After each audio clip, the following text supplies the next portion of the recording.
to the Mizzle Dub Show, where they know sports. If you wanna know about sports, this is where you go. First down, touchdown, first down, touchdown, yeah. First down, touchdown, yeah.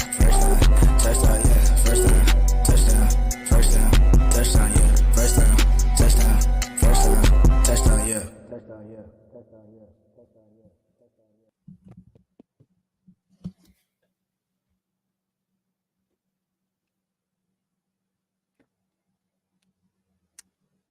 Well, greetings. And It is salutations. 10:34 in the evening. Now, before we get into this, yes, this is our yearly NBA show where we will preview the upcoming season that is the National Basketball Association.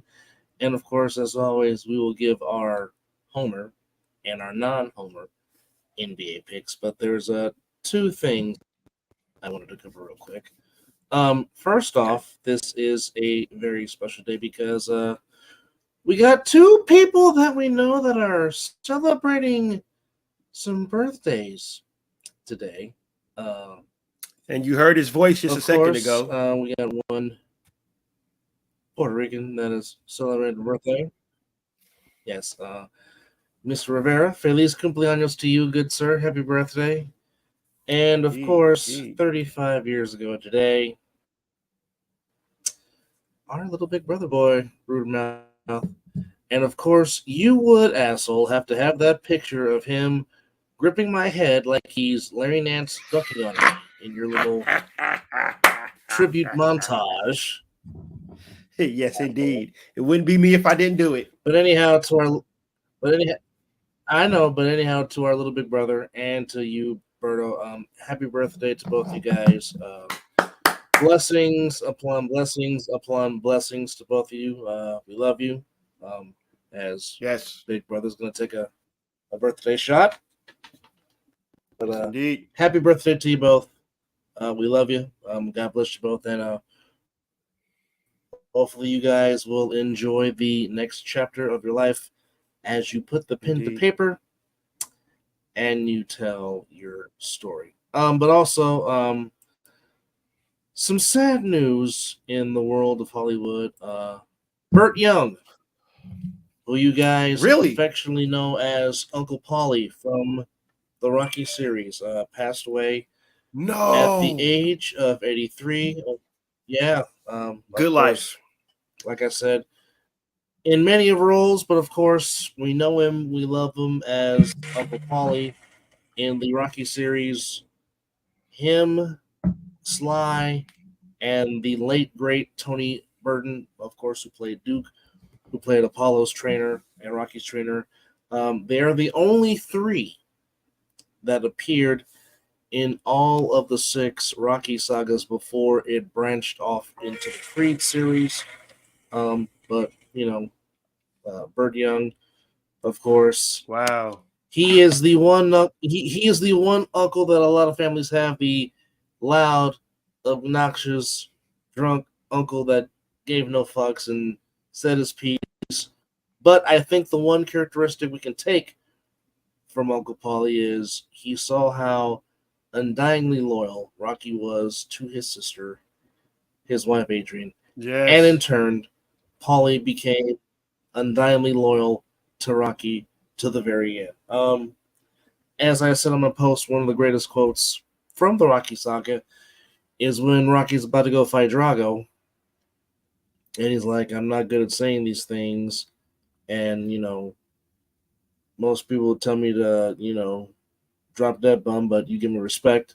If I can unzip myself, I'm paraphrasing, I'm not going to quote for quote, but he says, if I can unzip myself and be somebody, I want to be you. You're all heart rock. It's one of the greatest quotes from the Rocky series of all time.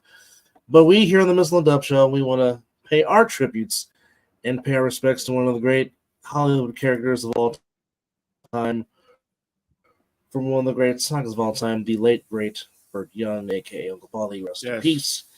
And thank you for just tremendous years of entertainment playing the Paulie character. No, I just found this out as I was getting something to eat coming back from the Other Side of the Ball podcast. Oh, okay. Like, no, not Uncle Paulie. Right. To which I didn't know. I didn't know. Well, I knew he was up there, but I didn't know he was 83. But lived a good life. Yeah. Yes, indeed. Carl Weathers gave a tremendous tribute to Burt on Twitter. So one of the great characters of all time, Uncle Paulie, passing away. Burt Young away.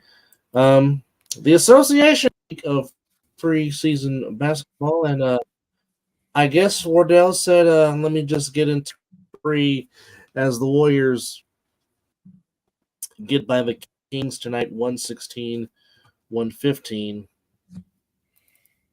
And well, this could be one of the deeper Warrior teams that we have seen in a long time. Of course, final rosters got to be put into motion, and then the season will start. And right now, this link is being difficult right now, and I really want to know why. A lot of things has been going on with technology. It's been real weird these past couple of days. Yeah, some more often than not, for whatever reason. Yes. But that's what we're working on, because we will have some guests. Yes. On the show to give their best. Indeed. I had a tremendous show today on the other side of the ball, man. I enjoyed that. And of course, as our loyal supporter, Mr. Debo, Corey A. Smith, yet again made a guest appearance on the show and took it over.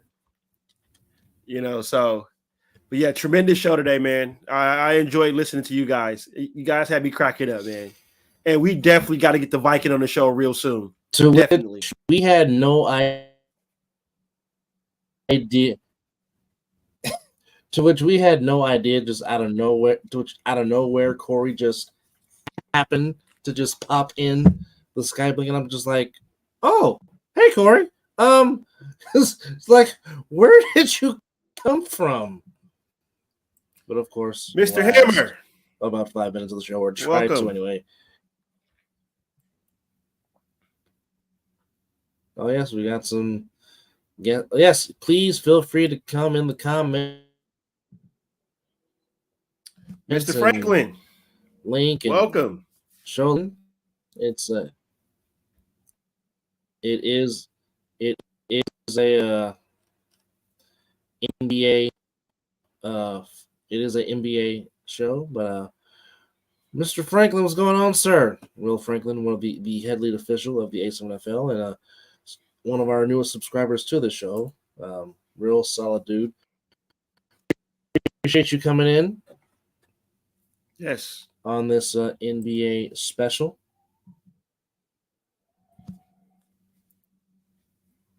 Yes, we appreciate all the comments and everything. National Basketball Association and the upcoming season. Good grief. Are we having technical difficulties here? As we're trying to send out invites, but of course technology is being a dick right now. Hey, it just puts Wardell Stephen Curry in prime form. It just shows that he's ready. Okay. That he doesn't really need preseason to go ahead and do what he's doing. But I'm very excited about this team. As we will talk about it a little later, but I'm going to touch on the addition of CP3 onto the squad and what that means once he gets acclimated with the offense and stuff like that. But it's good to see Steph already in form, which he's never out of form. But it's good to see that he's already having fun in preseason and knocking down game winners. So buckle up. Just buckle up.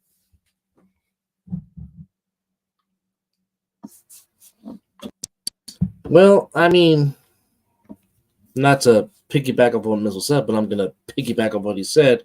It's just Wardell being Wardell. I mean, Yeah. he lives for this moment.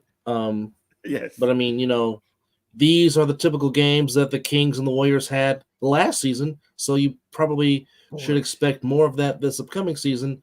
Because like I said, the Kings started 1 year ahead of schedule. Now, last year on our NBA show, me and Mizzle both said that the Kings were going to be vastly improved just because of them hiring Mike Brown. Little did we know that was going to turn into the Kings. Like I said, even though division titles in basketball and the NBA really don't have a grain of salt, but the fact is they won the Pacific Division and ended up being the 3rd seed. So it's like they started a year early, which they made the decision. You know what? We're gonna build around De'Aaron Fox, almost kind of like the same situation when Monte Ellis and Steph Curry were playing together. They said, you know what? We're gonna build around Curry, and even though we gave Joe Lake the business on the night they retire Chris Mullin's jersey, because we're like, why are you gonna trade for injury-prone Andrew Bogut? But in hindsight, Joe Lake stuck to his guns, and he was out to be proven right. And we all know eventually a big contributor that Bogut was to the first title in 2015. So them building around Fox, which again, a lot of Kings fans. Yes, we will definitely talk about that, Will, because there's some of us that still don't understand why they're doing this. So that is definitely coming. We're definitely going to talk about that.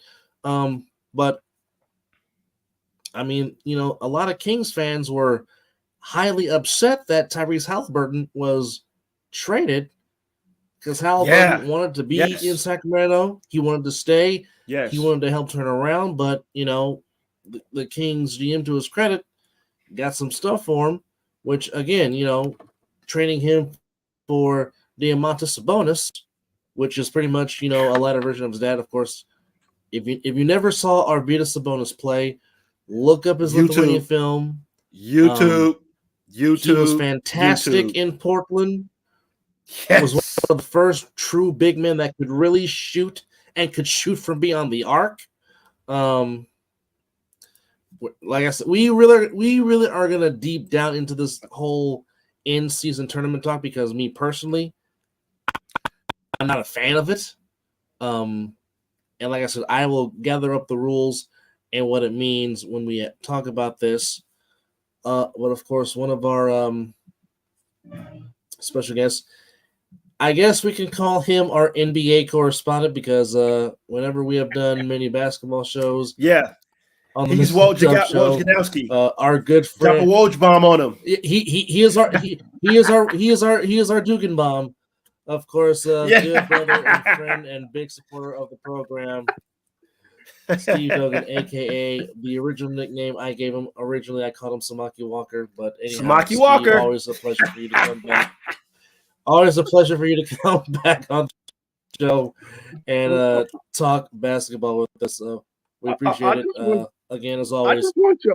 I just want y'all to know that Janine, or everybody to know, my wife is just looking at just like, what the hell? Samaki Walker, and then now I got the Dogan bomb. Like, okay, that's a new one. Hold up, I gotta admit. Hey, when you come to the show, we'll give you names, man. I'm just saying, I'm just saying, like, if we were in an actual studio like ESPN is, I'm just saying, if they put Mizzle in the studio, just understand, Steve from time to time is going to be in the studio because he is our basketball correspondent. He is our Stephen A. Smith, our Woj, our Brian Windhorst, whatever you want to call it. And hello to Mrs. Dugan. Hope you're well. Yes. And she again, hearing you. She does. You're on air. And again, since you guys are on air, again to the both of you, happy anniversary again. It goes without saying. Congratulations again on making it to. Yes. So we just want to get that out of the way. Salute. But she said thank you. But wait. Before I do anything, and I'll definitely will send him a text because Ramon, I know it's your brother's birthday. I'll make sure to give him his shout out. I was a little delayed because my other boy is Berto. It's Yeah. his birthday. Well, it's not over yet. Yeah, It's not over yet. yeah. So No. just in case Will sees this later on, I got you and we'll say happy birthday. And like I said, my boy Berto, they both share a birthday, so that's what Yeah. kind of slowed me down a little bit. It's been a long work day and everything. So first of all, I appreciate y'all work with my schedule to kind of Of do course. this because I know we talked this out and I'm like, yeah, I'll be off. I'll be ready to go. And so if y'all can do 10 o'clock, I'm good to go. So I do appreciate you guys working with my schedule and everything else. I love it. Everything else. Wow, I'm looking at the comment. I'm gonna say he's a Stephen A. Smitty. Wow, okay, that's a new one. Stephen Yeah. A. Smitty. That's Hammer. That's Hammer. Hammer being Hammer, by the way. That's Hammer being Hammer. But anyhow, so We love it. here we love it. are. Another season is about to commence in the association, and some new things that are headed in, which I know Will and Hammer wanted us to talk about this in-season tournament. Now, we had talked about it the last time we did an NBA show, but now since this is our yearly NBA special, truthfully speaking, and Steve, I'll start with you. What should fans make of it? What do you make of it? Because I know there's a lot of fans that are like, I'm not understanding the gist of it. It's almost like, what's the use of me winning a Mickey Mouse participation trophy when it's not the Larry? But I'll let you have the floor first to give your synopsis on this. Let me put it like this. I'm probably like most people, and it's like you're just gonna have to wait and see what this is. Now, I admit this morning I was watching First Take. Commissioner was on. He was kind of talking about it. And everybody knows the main thing is you want to win the NBA championship. That's the main goal. But it's also, according to Adam Silver, it's nice if, hey, in a midseason, hey, we like to work with this and maybe you win this little trophy or you win this. And we get it. They're trying to take the soccer format and trying to do some stuff. Now, let's be real. Soccer in Europe has been around for ages and ages. So fan base and everything are kind of used to that. Hey, I can't win this league title, but I can win this, or I can win. Yep. Us American fans, we're not built like that. We're built for one thing and one thing only: winning the main thing. That's how we're built and everything else. So I'm curious, let me see what this mid-season tourney looks like, what it is, because I admit, when you first talked about the play-in, I thought that shit was stupid and what the hell we doing it? But I have to admit, it does kind of keep teams in place. It does, if you're that secondary team and beforehand, oh, you ain't making the 8 seed, you ain't got no chance, you're out. But there is some intrigue when it's like, okay, you got the play-in tournament. And if you are fighting that play-in tournament, hey, can you get this 7 seed? Hey, can you get this? And we've actually seen that getting into the play-in tournament, and depending on what your record is, all of a sudden you're in there and boom, you think you're about to be the 9 seed, 10 seeds, and then you win a game, you knock out. I hate to say it for you guys, you Warriors kind of felt it. Y'all were supposed to be this and that, got bumped out. Let's look at what happened with Miami. Well, but in a sense, getting into the playing game in a sense set them up for their last title, which obviously they won the season after. But of course, this past like season, this past season, as we just saw. Yeah, but like I said, season, as we just saw, the Miami Heat, who lost their first play-in game, and we know what happened. They ended up playing the Nuggets in the finals. So, I mean, to your point, it really is about getting in and, let the chips fall where they may. Yeah, I had to kind of eat crow. Like, I didn't think much of it, but it actually does keep the fan base in. Look, for everybody that didn't know, I am a Chicago's Bulls fan. My team is in the middle of nowhere. Is damn if you do, damn if you don't. But if you get a little pride, you get in there. Maybe you can shake up things. Maybe you can do something. But Yeah. it gives the fan base, it gives you something else to, strive for. Now we all know the owners are getting it because they trying to get in and get that little extra money and everything. So, but that's the owners, everything. Of We'll just course, talk of about the course. fans. Yeah, we're talking about the fans. It does give you something to kind of strive for. It does, like, okay, maybe in March when beforehand you knew your team was out, you weren't really caring. And now it's like, hold up, I got a shot. If I get a 5-game Yep. winning streak, I can do this. I have to admit, it brought some intrigue in it. It kind of came off of the bubble. Let's look at it from a few years ago. Phoenix probably was that little play-in tournament team, but in the bubble, they went in there Ooh. and strived and did everything. Turn around the next year after the bubble, they did everything. They went to the NBA Finals. Set So them up. you gotta, Got to the yeah, finals. you gotta give this, the play-in something. So this in season one, it's maybe trying to give something. Let's be real. It might be also something to generate some revenue or intrigue in those little Yes. beginning season where Silver said it. You're still in October, November. We are still in America heavy on the NFL, college football. You got baseball in prime. Or if they're not done with the World Series, they're in the thick of things. Yep. Basketball is nice. We're looking at it, but you're not our priority because we all been figured out and they know it. NBA, we look at you at Christmas time because that's when the real start of it. So, hey, let me And generate some even then, interest.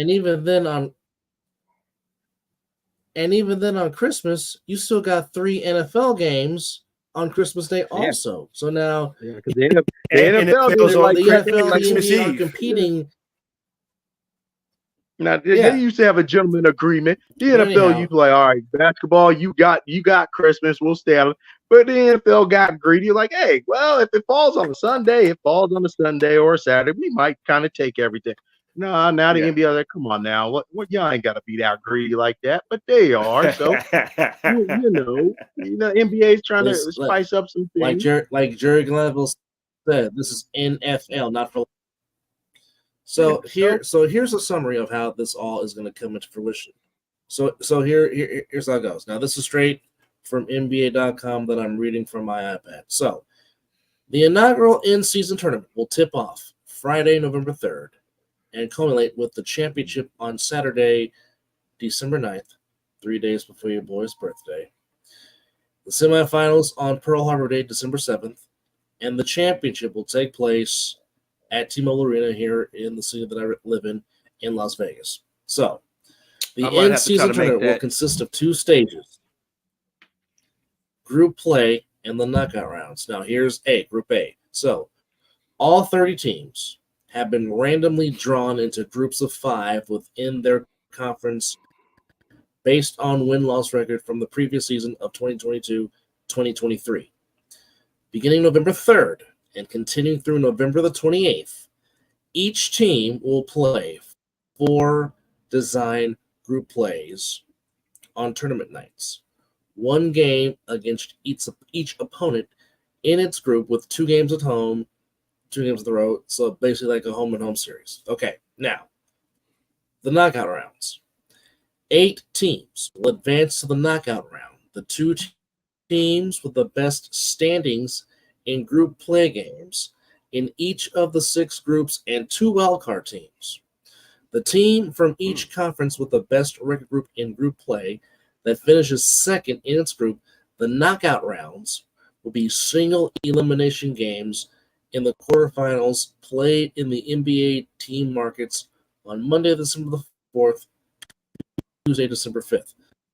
The semifinals and championship, the qualifying teams will compete for a prize pool and the new in-season tournament trophy, the NBA Cup. I have not seen what the NBA Cup looks like. I might look that up during this. Okay, so all 67 games across both stages of the in-season tournament will count. Now, Will, I hope this answers your question because you were asking about does it have any bearing on the playoffs. Maybe this might answer your question. All 67 games across both stages of the in-season tournament will count towards the regular season standings except the championship. Each team will continue to play the 82-game regular season in the 2023-2024 season, including those games that are a part of group play and the knockout rounds. 14 group play games, 2 games each on tournament night, and all 7 knockout round games will be televised nationally. The games and broadcast schedule for the NCAA tournament will be announced in August. Now, here's the tournament detail.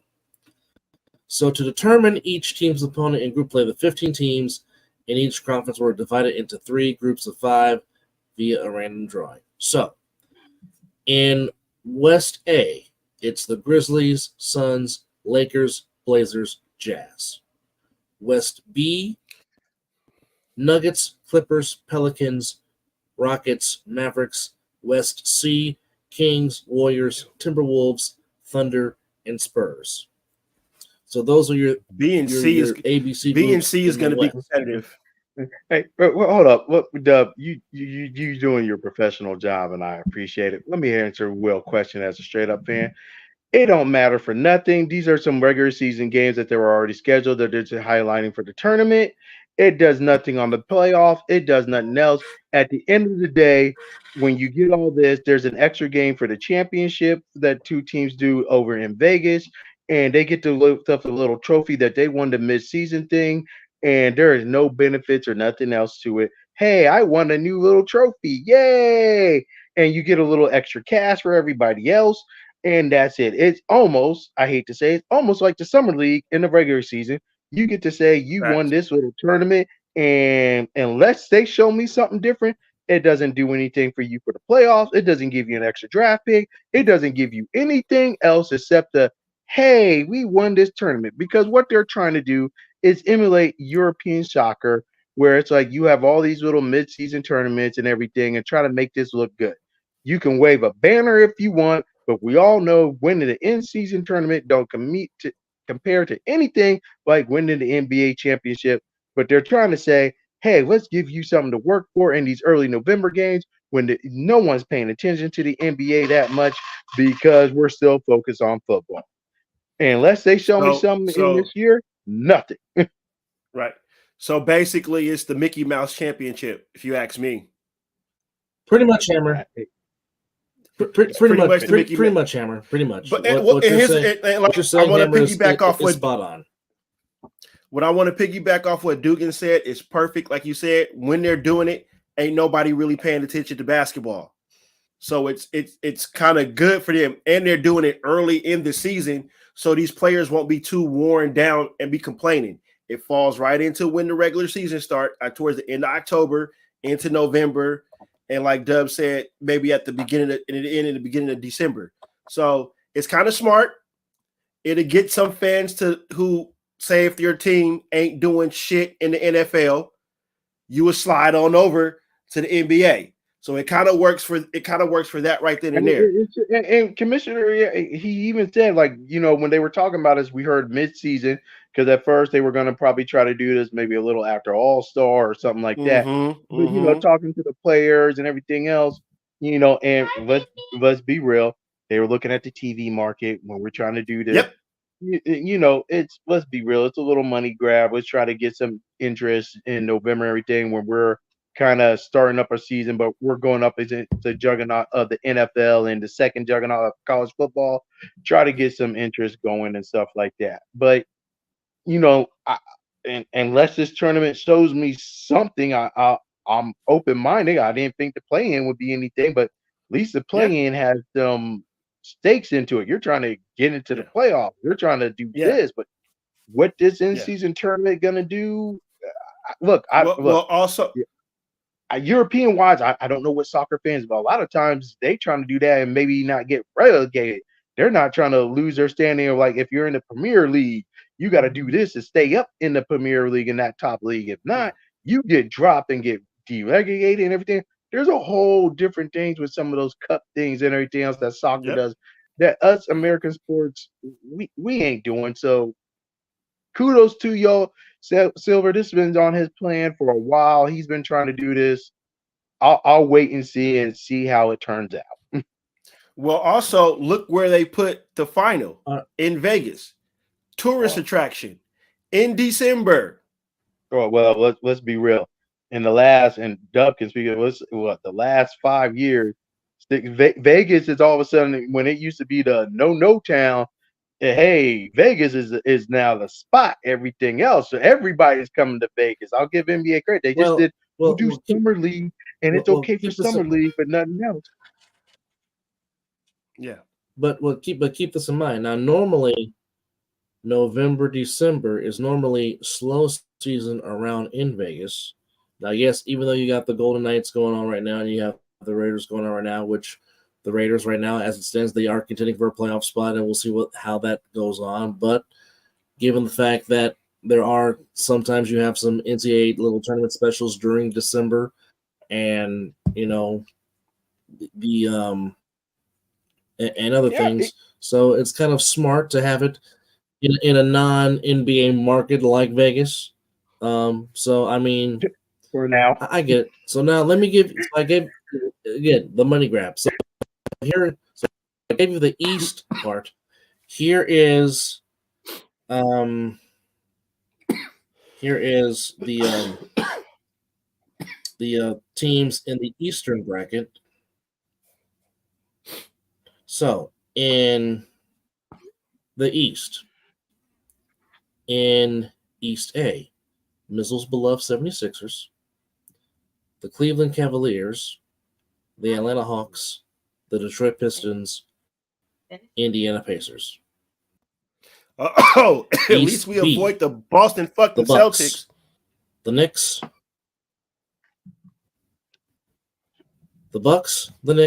the Heat, the Wizards, the Hornets.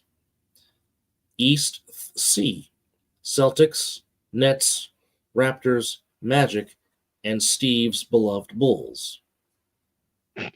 So, before the drawing, each team was placed into a pot based on its record from the previous regular season. In each conference, one team from each pot was randomly selected into each of the three groups, and the pots were as follows. So, pot number one was the teams with the three best prior seasons record in a conference.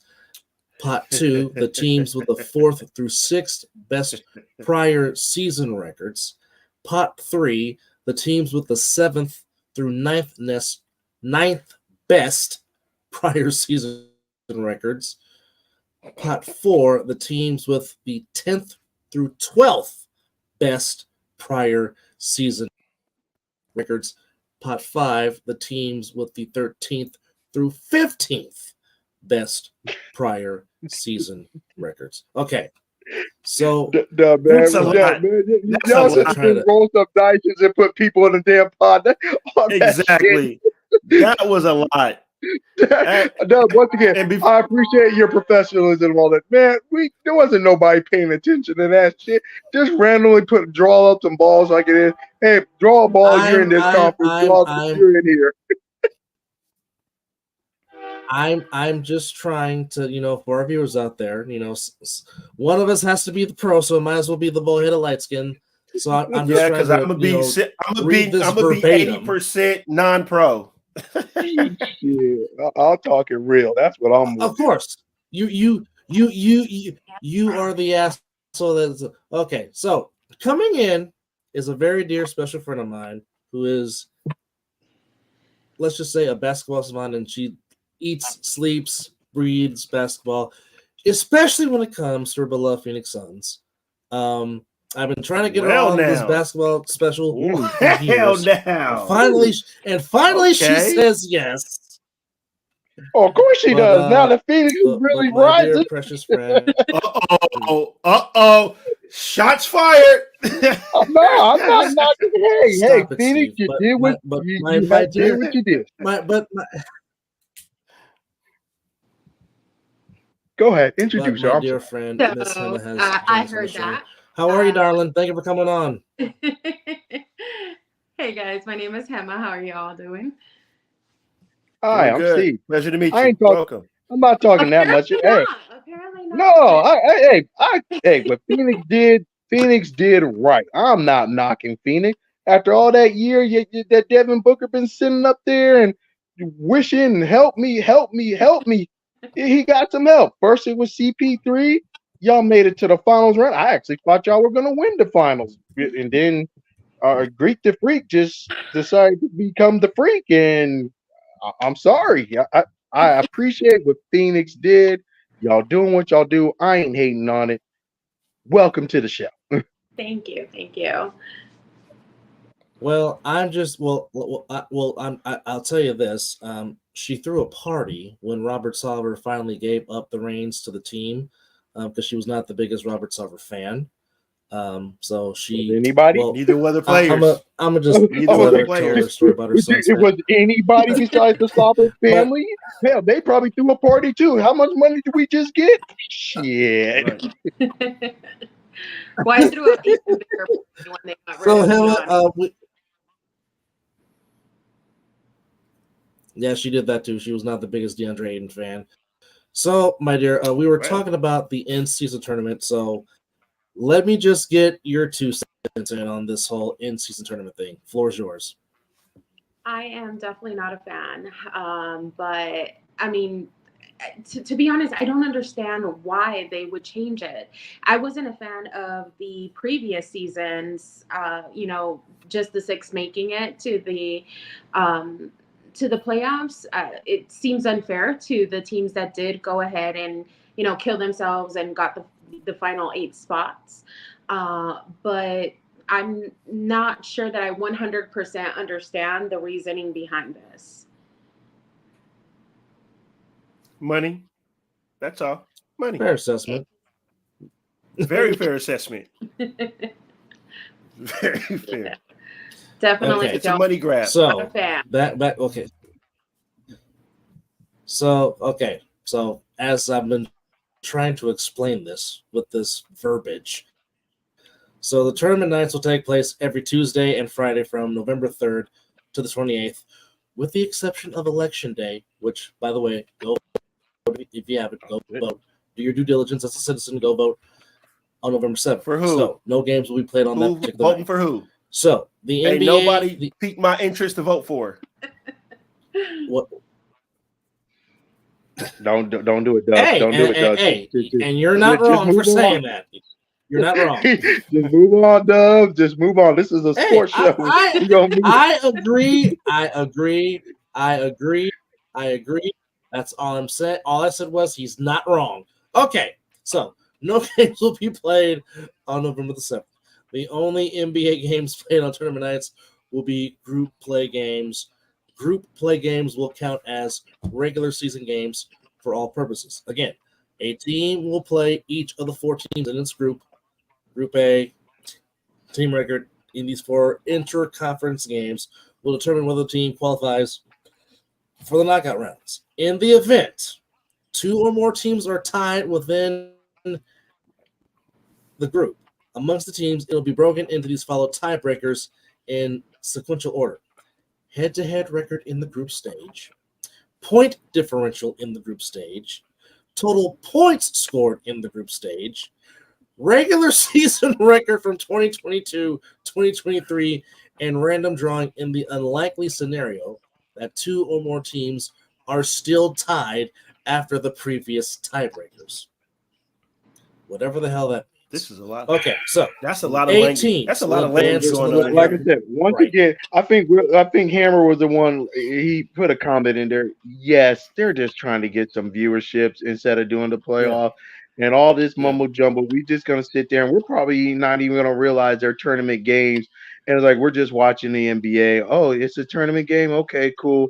Once you kind of get towards the final 4, just like anything else, like okay, this is what's going for.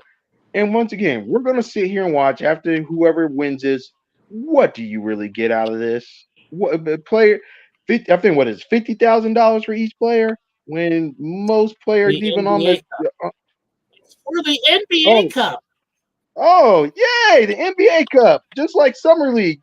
Yay, you won Summer League. Throw that banner up But there and this show is that. What? But it's regular still. It's still 82 games being played, correct? I Yeah, swear.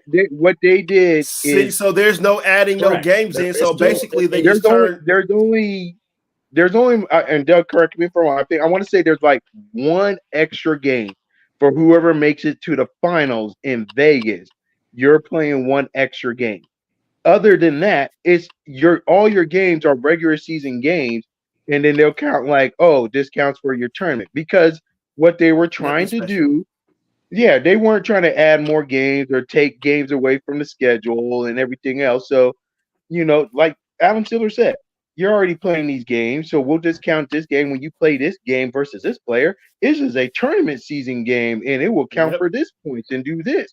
It doesn't mean anything. And when you win this cup, hey, every player I think gets $50,000, and That's a win. I guess, but I think the 12th man on the person's already making $1 million. So okay, thank you for the $50,000. My significant other will be happy with the extra purse or the vacation that you give me, whatever it is, because I make $1 million or $2 million annually. So what is $50,000 to them?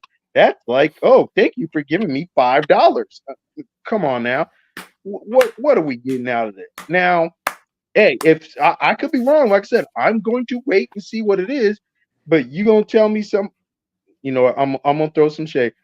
Somebody in Sacramento, hey, let's throw up that banner. We won this. Woohoo! Yeah, mid-season champions. And you go back into December. I swear, if they have a banner. If they have a banner celebration and they give out rings for this, I'm you know what? Let me not even talk bad about Sacramento. They actually fighting for play. If my Chicago Bulls went in and did this shit, woohoo! Yeah, we won the mid-season, mid-tournament. Great. After December 25th, you still rotting your ass, still trying to figure out everything. And when it comes into March and April, am I as a season fan supposed to remember? Oh, we ain't in the playoff, but we won the mid-season tournament. Woohoo! Yeah, I can hold my head up for that. Fuck that shit. What the fuck? I'm not gonna remember that shit in November when I'm in April. So yeah. Okay. Thank you for trying to be European soccer. It ain't gonna work. Hey, but if you think about it, $50,000 is 2 extra technical fouls. So Hey,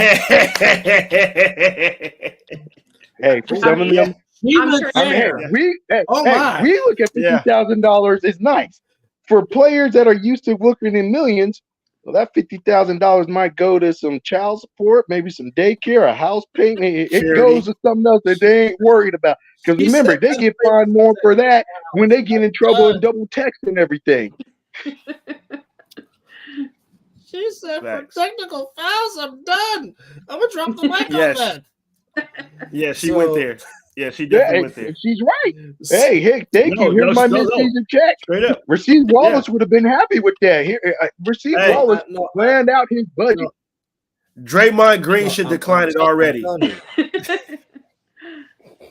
No, it's not even Draymond anymore. It's Dylan the Villain. He's now taking the number one spot no more. Hey, he is a marked man right now. Yeah. He is a marked man. Draymond can feel good. I ain't the number one man anymore. Dylan the Villain has now taken that man. Dylan Brooks definitely has a target on his back for sure. Yeah, I mean, the boy getting ejected in preseason games. It's preseason. Why are you getting ejected in preseason, dude? Hey, he's in mid-season form. Hey, you're right. I guess he's getting. Yeah, you're right. He's practicing for the regular season. I'm going to get kicked out, so let me get myself used to it. All right, you're right. Well, oh man, that's good. Well, I mean, hey, Wardell. I mean, Wardell was already hitting buzzer beaters tonight, so I mean, why not stay true to form? So 8 teams will advance to the knockout rounds. So the best standings of group play. 1 wildcard team from each conference. The wildcard team will be from each conference with the best record in group play. They finish second in the group. In the event, already read that. Okay, so the knockout rounds will consist of single elimination games for the teams that advance from group play, beginning with the quarterfinals, December 4th and 5th. That win will progress to the neutral site semifinals here in Vegas. Semifinals on December 7th, the championship on December the 9th.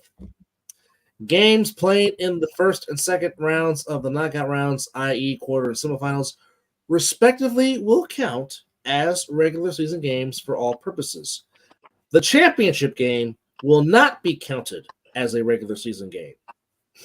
So That's the extra game. That's the extra game. Yeah. That's the extra game. Yes, such game will not count towards a team regular season record and a player and or team's performance.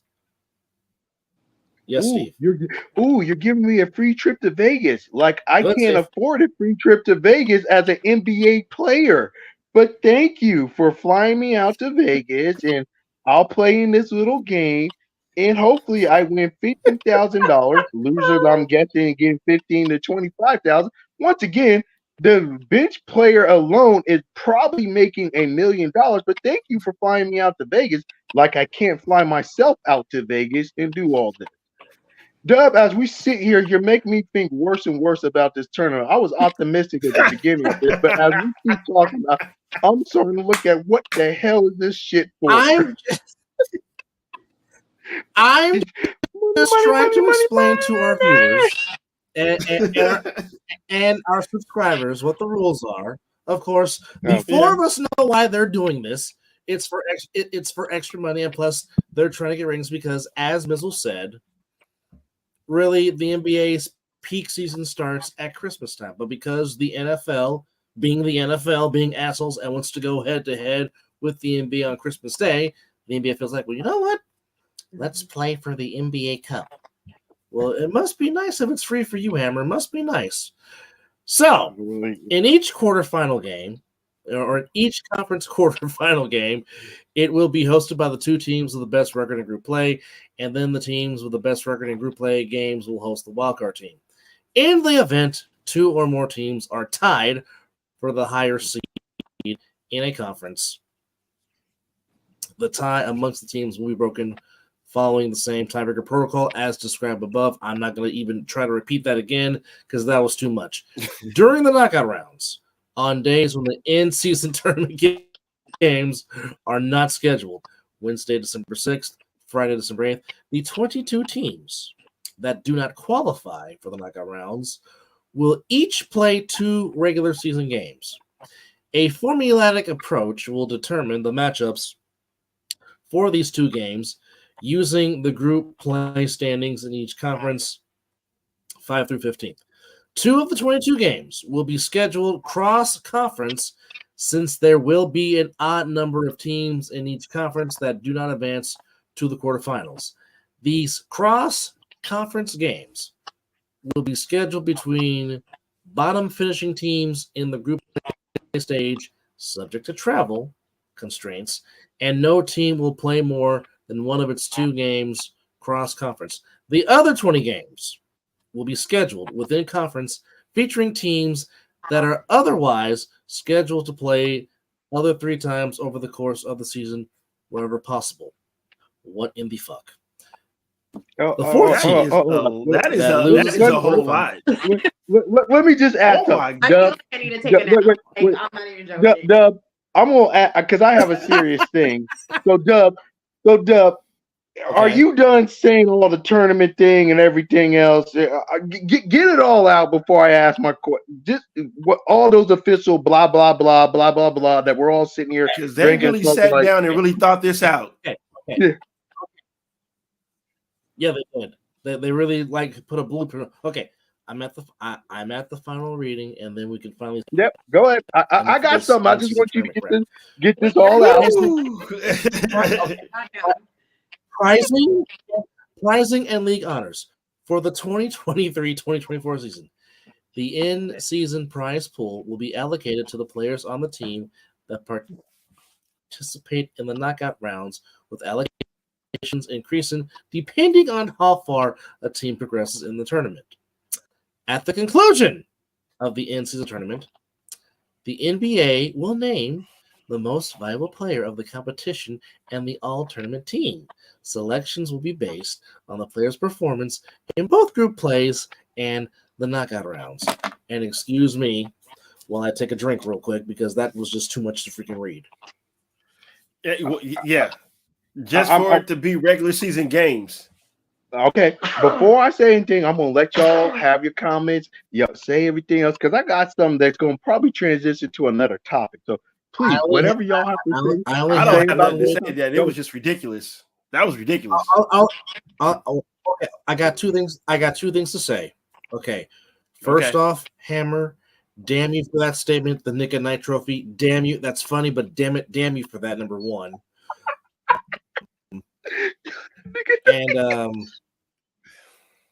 and and number two, and number two. But before we go further into this, we here on the Mizzle and Dub Show want to send out a congratulations to the Las Vegas Aces as they repeat as WNBA champions in a tough game tonight as they got by the Liberty 70-69 as the Aces repeat as WNBA champions.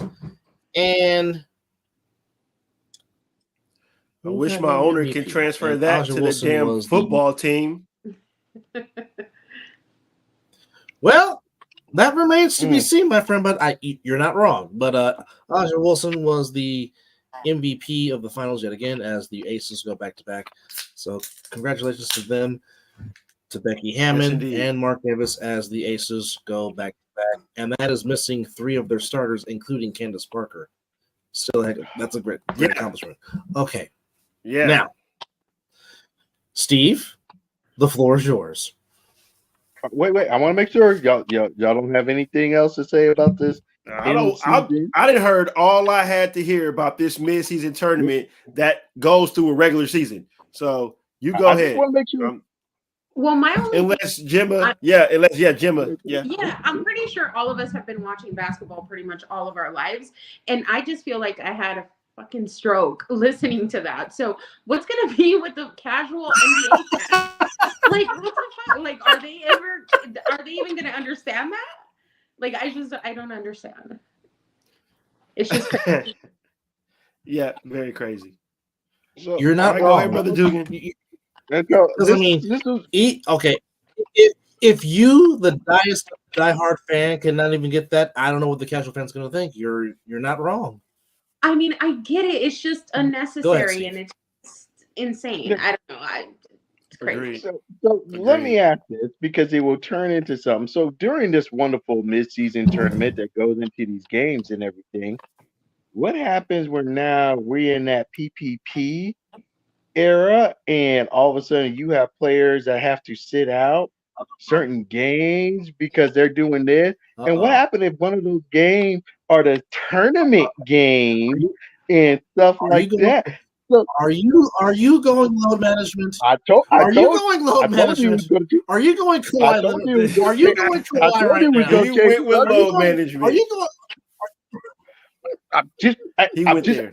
Hey, Dub, as you're reading all this, the 20 games here and Dirk travel here and Duke here, what's this thing about this all of a sudden when you got these tournament games and you got players, time for that PPP. Are you going to get in? Are you going to? And all of a sudden you're looking at this. I'm just thinking about it. As my Chicago Bulls might be playing all of a sudden, and I know Mr. Zach LaVine got a little knee issue. Oh, shoot, he might have to sit out. Or can he sit out? Oh, it's all of a sudden this game that we didn't think was a regular game, all of a sudden it's a tournament game. How we doing on this? Hey, league, how you feeling about this? Because you definitely broadcasting all this stuff. So how we doing this in Triple P? You know, we ain't talking about the COVID Triple P. We talking about the NBA Triple P. How we doing this? I thought you was strictly talking about Kawhi Leonard. That when you instantly said that, I thought you was talking about Kawhi Leonard. I wasn't going to throw him out there because they already got the excuse lined up for him. Remember, they already got it. If you really have an injury thing and stuff like that, you may be up. They already set that up. It's already there. If you haven't heard, we know this is a Kawhi Leonard rule. They ain't never going to say it's a Kawhi Leonard rule. Okay. But we know it's the Kawhi Leonard rule. Just like the Derrick Rose rule gave us some money and gave you MVP. This is called a Kawhi Leonard rule because you just never healthy when you want to play. But you know what I'm waiting like for. I said, you know what I'm waiting. You know what I'm waiting for, and it's not the Kawhi. You know what I'm waiting for. I'm waiting for Mr. Two-Ply Soft as Charmin. I'm just waiting for Oh wait, Or hey, we talk about Anthony the Davis. tournament game. Yeah, Because you know what's gonna happen. Oh yeah. Oh no! This ain't Anthony Davis. Gonna, No, we gotta he's go. Going to tear, No, he's going to tear. No, Kyrie He's Irving going to is the tear next that one. vaginal canal, and he's going to piece off the tournament. No. Hey, I get what you're saying, but you're not wrong. He's third. You're not You wrong. got to go with Kyrie Irving next. Kyrie's the next one on that list. After Kawhi is Kyrie, because Kyrie, like, I don't feel like playing. What is this? You want me to do what? You want me to play here? Kyrie's next up on that list. Then Anthony Davis.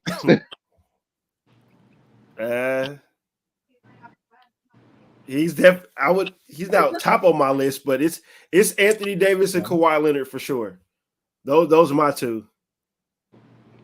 You might need to do the history. Look at all that stuff with Brooklyn. Hey, and let Brooklyn let him get away with it. All of a sudden, well, hey, I got some spirits I need to you're not mess up with this. Again, you're not wrong. You're not wrong about that. I just wondered, like I said, I really thought, like, if you don't want to play Kyrie, just. But I'm just wondering. But he accepted to go play with Luka Doncic. Go figure. Yeah. So I'm sorry, Dallas. I'm just gonna leave y'all alone. There were some. I don't know what to say about you. There were some. There were some unique things that happened during the off season. As by the way, for those that don't know, Hema's Christmas starts next Tuesday, the 24th. That's when opening tip starts, and as she would say, life has meaning again because it's opening tip off. So, needless to say, she will be happy. I guess I'll ask the question across the whole panel. What was the one thing that shocked you in the offseason as we were leading up to tip-off? Ladies first. So to me, it's all of the changes. Just on my team, it was a complete overhaul. And personally, for the Phoenix Suns, I think that it was a wonderful change. Like I said before, I'm not a fan of DeAndre Ayton. And I really thought that it was the team chemistry that was really messing them up. So I watched the preseason game with him, and to be honest, I didn't see any changes. I didn't see him, go out and get the ball, especially if it was against the Phoenix Suns. And he was, quoted as saying, "I don't want to talk about the Phoenix Suns," and I didn't see any changes in him. So I think that whatever, him going to another team was absolutely what they needed. So I am very excited about my team, but all of the NBA had huge changes. The Chris Paul thing, really shocked me with Golden State. So I'm looking forward to see the changes. Nice. Go ahead, Dogan. It's kind of weird. And I'm trying to think if I've seen much changes in the NBA. I don't think I've really seen something like this in a while. So I definitely got to say, that Phoenix one was a big overhaul that really changed a lot of things, because without that, a lot of other changes didn't happen. But I'm going to kind of equal that as well with what Boston kind of did. Like, they kind of changed. They kept their core, or most of their core, but also made some big changes. I'm not the biggest fan of Porzingis or whatever his name, KP, and see what he can do. But that's a big change. I know Dame Lillard is a big change. But the other part of it is what Phoenix and Boston are like up there. But you almost have to kind of look like, all right, Miami, you lost out on at least two different kind of trades, maybe even three. Yes. If you want to count Bradley Beal in that, you kind of lost out. Now, I'll never put anything against Pat Riley. He'll find those stones and everything else. But, Miami, somehow you made it to the NBA final. You made it to the finals. Heat culture is real. Yeah, it is there. But, it's very interesting. Miami, like I said, they just decided to be – well, not even Miami. Excuse me. Phoenix decided to say, I'm going to be top heavy with 3 top scorers and try to fill out everything else. Boston's like, here's our core that's been together really 7-8 years. been to at least deep in the playoffs every year, and we got to make this upgrade. Like I keep forgetting. Remember, these two guys were together with Kyrie and what's that white boy that was from Utah? I can't think of his name right now. They were together in Boston. Go Ingles. And it was, no, he's over in Charlotte right now. He hurt his leg. Gordon God, Hayward, not Gordon Yeah, Hayward. remember, it was supposed to Oh, be Gordon when they was Hayward. Gordon Boston. Hayward. It was Gordon Hayward and Kyrie Irving were supposed to lead that team, and those little rookies, y'all just learn everything. Gordon hurt his leg. Kyrie tried to be Kyrie, and you got these two kind of coming out, and all of a sudden they made it to the Eastern Conference Finals. And these Tatum and all them and Brown have basically grown up and been in the Eastern Conference Final almost all of their playoff career, all of their career. Look, and making NBA Finals, like you forget, like I said, they're now coming into their prime. And look at what they've already been through. Like Boston's like, hey, we gotta capitalize. So we're gonna put this here, we're gonna do this, we're gonna give up the heart and soul of our team to get this KP and floor space and everything else. And you're like, okay, Boston this up. And then bam, Milwaukee kind of came in like, hey, we got Dame. And it's like, to get Dame, you got to get rid of Drew. All of a sudden, whoa, Drew's available. Okay. And what happens? Boston like, oh, Drew's available? Well, hey, what do we got to do? We've been trying to trade people. And now Boston like, we got Drew. So like, thank you, Milwaukee, for giving up somebody that you weren't supposed to, but you now gave them to us. So it's like the East is different. Phoenix, you're top heavy. We're not even going to talk about the rest of the West, but it's like, whoa, I don't want to say an arm brace, but it was definitely some people are putting things in places, especially because, 1 or 2 years, you got some top heavy free agents out there if they choose not to sign up with their contract. Let alone the Warriors trying to keep that they got one window open, and then you got CP3, which y'all better put him off the bench. I don't care what y'all say. I know Draymond's hurt. CP3, you want that ring? Get off the bench again. and take it in. Again, I will say this: if it's any other coach than Steve Kerr, Chris Paul might have said something, but because it's Steve Kerr. And because Steve Kerr had David Lee come off the bench, which it proved to be huge dividends in 2015, he convinced Andre Iguodala to come off the bench, and it led him to being the Finals MVP. So because, like I said, if it's any other coach, and I'll throw Popovich in there also, and probably Spoelstra, those three right there. If it's not one of those three coaches telling him this, he probably will tell the other coaches to fuck off and go somewhere. But because it's a guy that literally has 9 rings, 4 as a coach, 5 as a player, it's gonna be like, okay, well, you got 9 of them. I just want 1. I'll like The Rock, I'll know my role and shut my mouth. But for me, it's some of the moves some teams made. It's some of the moves others didn't make. Again, for the Miami Heat that got to the finals and then losing 2 of your biggest guys that help you get there in Strus and Vincent. I don't know how you can replace that. But again, because the greatest moose in the NBA and Pat Riley with that slick back hair, he always finds a way to bring in unproven free agents. And like I said, with Spoelstra being there, whenever you think the Miami Heat are going to just die, they don't.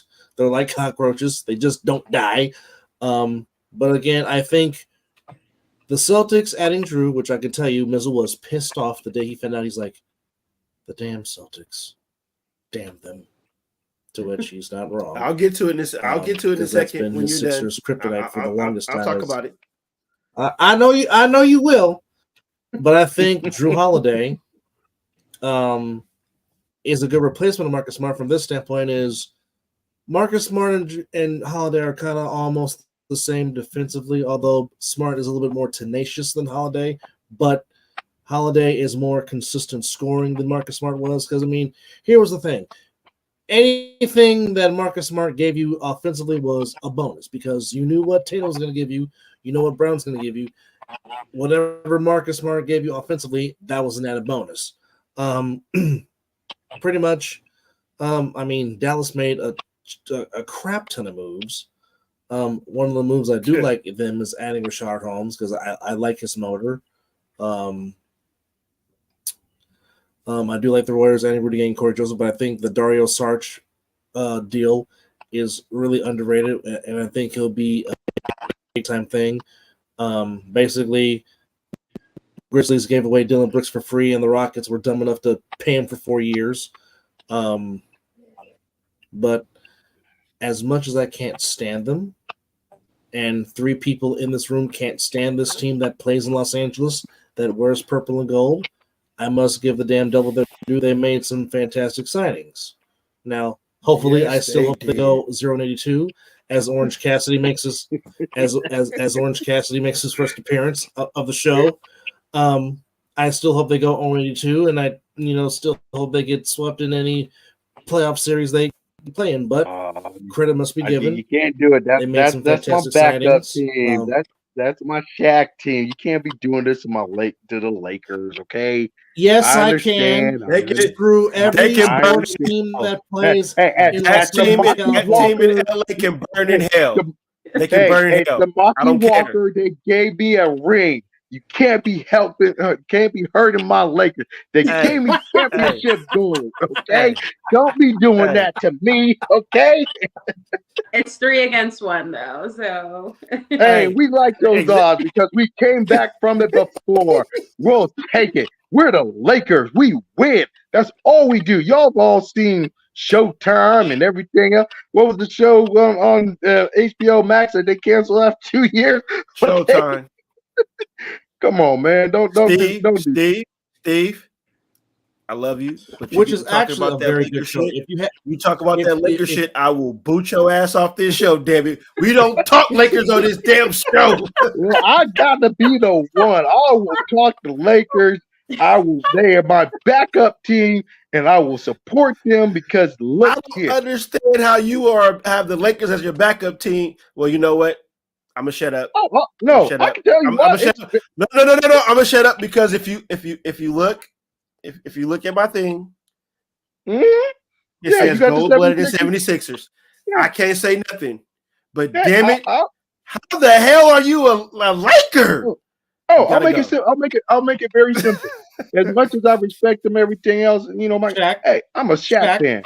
And Shaq, I'm a Shaq fan. When Shaq went there, I kept him. Yeah. Okay, 100%. Because my mom is a Warrior fan, but she also liked the Lakers when Shaq was there. So I totally understand what you're saying. Like I said, like everybody else, I gave her the same business I gave you, but it was different how I gave it to you. It wasn't no cussing. Yeah. I was like, why, Mom? You know what? Like a lot of y'all are some Kobe fans. Sometimes I gotta look at Kobe's side. I respect his game. I am not a Kobe fan. That's a big difference. That is a big difference. You know me, like as much as Lakers, and I get it, Kobe this and that, and I understand why Kobe got on Shaq, but I'm like, Shaq was the one. Kobe, you shooting up air balls. Shaq is the. But that's a whole nother story. We go back. But the difference is they both won championships without each other. So they show that they can do it. I respect Kobe, but like I said, I was a Shaq fan. But that's a whole nother story. We don't want to mess that up and everything. So my 2 surprises in the NBA, number 1. Ever say? Tell me how many eye states. Go ahead, Mizzle.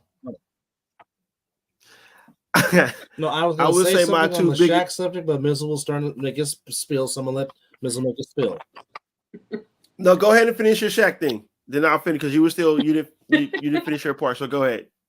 Go speak on Shaq. I want to hear it. All I'm gonna say is Shaq should have done more. No, I'm just saying, for him to be the most dominant player in his era, he should have done more. Yeah. because hell. I'm sorry, Wilt Chamberlain dominated his era. The captain dominated his era. Okay. Well, hell, Tim Duncan. In an era that he Tim played Duncan. in, he should have. Tim that's why Duncan. that's why Tim Kobe Duncan got should on. have 6 rings. No, he should yeah. have 7. I'm sorry. Tim about Duncan to should say have 7. Yeah, because Tim Duncan. Well, we already know how we feel about the fundamentals. Well, Dunk should have had 7. For sure. I don't disagree. My two biggest surprises in the NBA is number one, Dame going to Milwaukee, because that's like a shot to my heart, because you give Giannis another good basketball player to play on that team. And I don't think my Sixers are built for that if they can stay healthy, because number one, Dame did not play a lot of basketball last year. So either he's going to come back fresh or he ain't going to be able to play a full season. My second thing is Boston. Why do they continue just to get good to lose later on? But they always stick it to my Sixers before they decide to suck. I don't understand it. They get good. But they did get – I don't like how they gave away Marcus Smart, though. I understand why, because Drew Holiday is going to pick up where Brown can't. Where Jaylen Brown has his off games in the playoffs. And what's his face? I can't think of his name right now. The other guy for the Celtics. Tatum. Tatum. Yeah, when Tatum decides he can't hit the side of a barnyard or a wide open net, that's where Drew Holiday is going to step up, because Drew Holiday is a very consistent basketball player. Defense, getting to the rack, passing the ball in the right situation. So the Celtics getting Drew Holiday was spectacular. And I'm going to give you my pissed off thing. My damn Sixers not getting rid of damn Harden, because he's about to drag that team to the fucking ground. Oh, here we go. And that's why I did not want him, because of this situation that we're going through right now. All on social media and every fucking time they talk to Harden, it's not replaceable. I want to go. And we didn't do shit. So that's just my top things, but I believe the Warriors will damn near shock everybody, and I'll be getting my credit card ready to get another one of these, because I like what Chris Paul.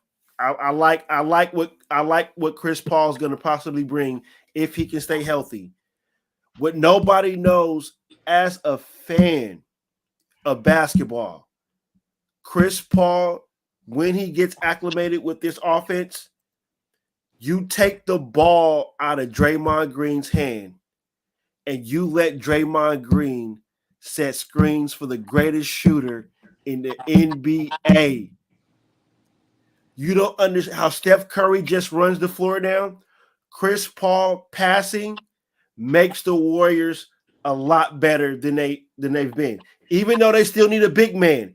But I believe Kuminga is going to shock the world this year. That young man is going to have a damn good year. All right, I'm going to ask this, and I'm sorry, I'm going to bypass something. How are you getting past Denver? Oh, it's going to be hard. You just said you need a big man. You need a big man, and Jokic is just on. I already got everything. I gave up the MVP for 3 times because I really didn't care for it, because I wanted to. How are you stopping Jokic? It's going to be hard, but the Warriors have won championships. You can't. The man walks into your building with a triple-double. Mm-hmm. You just have to stop what's around him. There is no solution to stopping the Joker. The man walks into your building with a triple-double in his pocket. All right. So all right.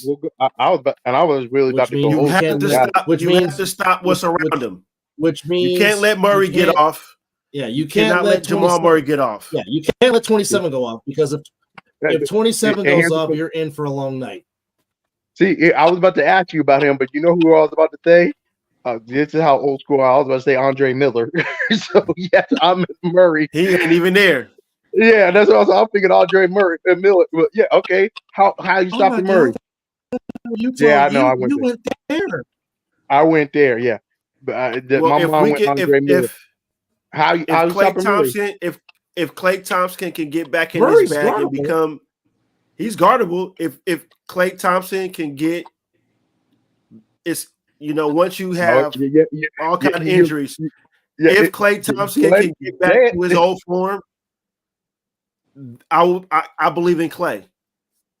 I believe in Klay so much because when Klay does not have his shooting nights, he's down there guarding the best second player on somebody's team. So if we can get that Klay back, and not to mention, hell, Draymond can still play out there. Hell, Kuminga can play some good defense too. The young talent on this team can play defense, and if the Warriors get you, or sign you, or draft you, you have to play defense because they preach that. That's number one. So not to mention, you have a full season and a healthy Gary Payton II for your full season. Do not forget about him. Boom. And his defensive take care of prowess. Gordon. About that. Boom. Okay. But do you guys think? But not just that, he can also guard Murray. Whoa. Hold on, Dub. Hold on. I apologize. Go ahead, Emma. Go ahead. No. Do not ever apologize. You go ahead and speak. The floor is yours. Go ahead. We're the guests. He's the host. He's got to let us speak. So, do you guys? Damn right. Chris Paul's gonna work for the Warriors. My whole thought about this is I don't think that he fits in. And to be honest, just seeing him with the Phoenix Suns, I don't think he's going to want to come off of the bench. I know that you said he would do it for Steve Kerr, but I'm not sure he will. I just don't think that he fits into their style. And he has the greatest NBA mind, right? Like he is a genius, but that's not all that counts. Like, Golden State is a fast-paced team, and we all know that he's not going to be able to keep up with that. Ooh. Yeah, that is true because he does. Yeah, as much as I like CP3 off the bench, he sure is going to slow it down. He's the last. He is the last true point guard. He is the last one. He is going to set up. They had to change their name for him. I told you she can drop some knowledge. I told you she. No, that's a very good point. But I just think for him, if he accepts the role to come off the bench, which he is, he ain't got no choice. I believe he will. My thing is if he can just stay healthy. Yeah. Stephen Curry has always been that humble basketball player that will bring another superstar on this team and be like, hey, do you? Mm-hmm. I.e. what he did with KD. So he is so selfish. The Warrior culture, just like Heat culture, there's a culture in Golden State. And if you buy into that culture, you'll win one of these.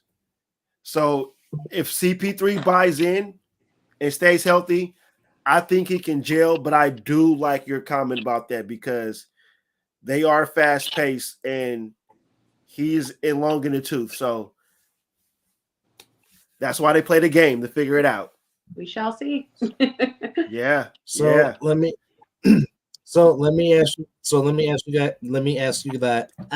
ask you guys this question.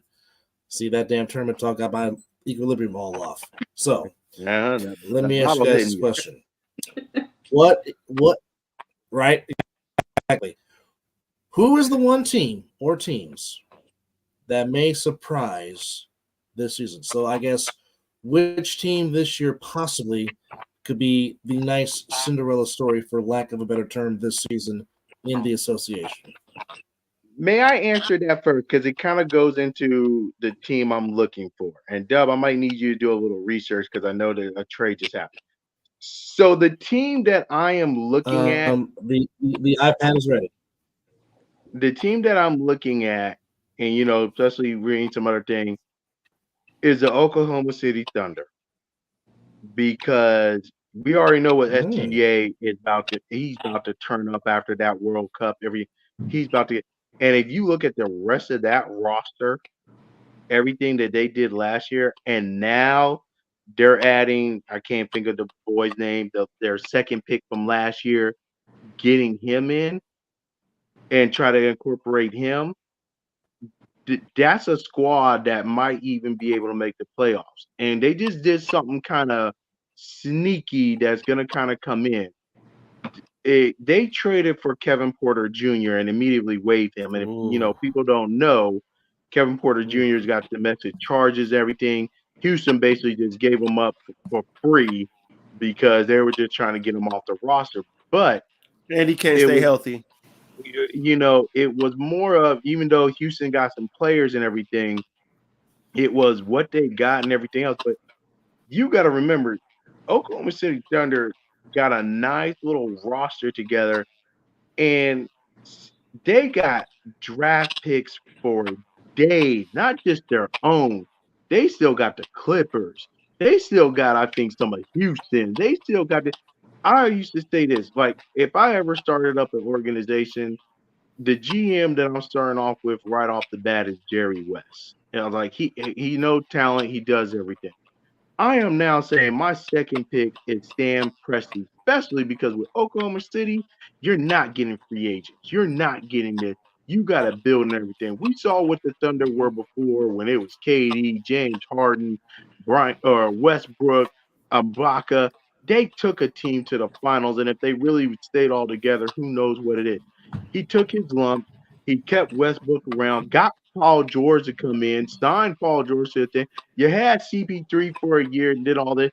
You traded because Kawhi said, I want my boy Paul. So I was like, oh, you want Paul after I just signed him?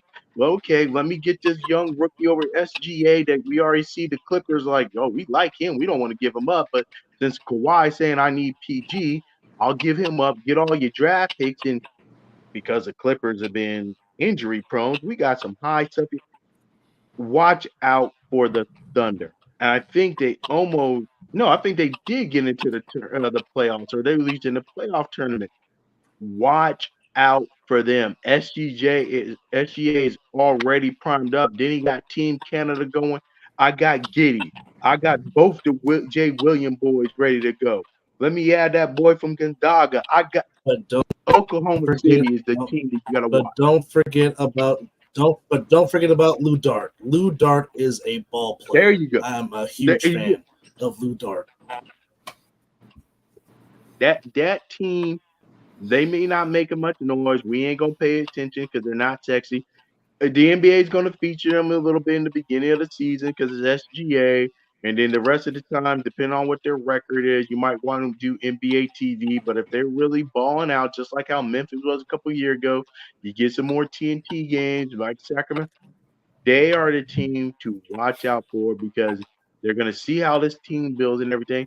And it works out great, cool. If not, they got enough draft picks and everything else to go in and trade and get somebody in there, do this. They are the team. And Sam Presti has built the team, broke down the team, built the team back up, do this. That is the team you really have to watch out for. I think they may take the place of what Memphis because well, we'll see what Ja does if he gets his head right. But that is the team that you need to kind of just pay attention to. They are coming, and they are coming quickly, barring injuries. You're not wrong. You're not wrong. You are not wrong. Miss Emma? Floor is yours.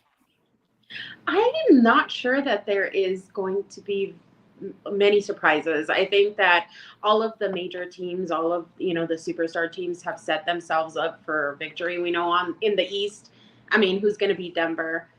In the West, it's such a heavy competition between all of the superstar teams. So I'm not sure that we're going to see a Cinderella story this year. I think it's going to be between our superstar teams. So like Golden State, unfortunately, very unfortunately, the Lakers, Phoenix Suns are going to be up there.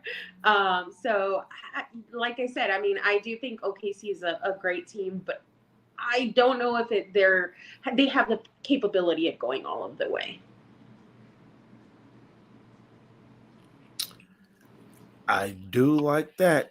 If I got a sleeper team and they kind of played kind of good towards the end of the season, don't sleep on Orlando. if they decide they want to start playing some good basketball. Orlando might shock some The Orlando some Magic. people. Yeah, that would be my shocker team. That World Cup To make the playoffs, not to be like a top echelon team, but just to be like, wait a minute, you were not that good last year, but you play good basketball. But they kind of got it together towards the end of the season. So I would say the World Cup, you got a lot of players that got a lot of experience from that World Cup that's about to transfer over, and they're gonna. Mhm. Some of these people are gonna step their game up. Pablo did that. French Weiss, I think there's another Yep. Weiss over in. You got some experience. You're gonna see the same thing next year when you hit these Olympics and everything. People are about to take their game to the next level. You know, Oh Minnesota. yeah. You got Anthony Edwards about to basically said that's his team now because I don't know, Cat. I don't know what's about to happen with you, but you got some people coming off to this World Cup where they up their game a little bit, and it's going Mhm. to show. Well, especially with a lot of the international players, it is about to happen. And don't sleep on Dallas. Dallas might I shock have- some people too. I have 2 questions for 2 teams, and it kind of builds off of what I'm saying. Can the Minnesota Timberwolves take that next step? As you saw Anthony Edwards ball out of his mind in the FIBA tournament, albeit in a losing cause, can he up his game? Can Cat stay healthy for a season and up his game? And my other question is for a team from the Eastern Conference is, can the New York Knickerbockers build on their momentum from last season, and now can they become a consistent winner like they used to be back in the late 80s to mid 90s under Pat Riley and Jeff Van Gundy? Those are the 2 questions that I have for those 2 particular teams. I don't know if there really is someone that can be considered a Cinderella team.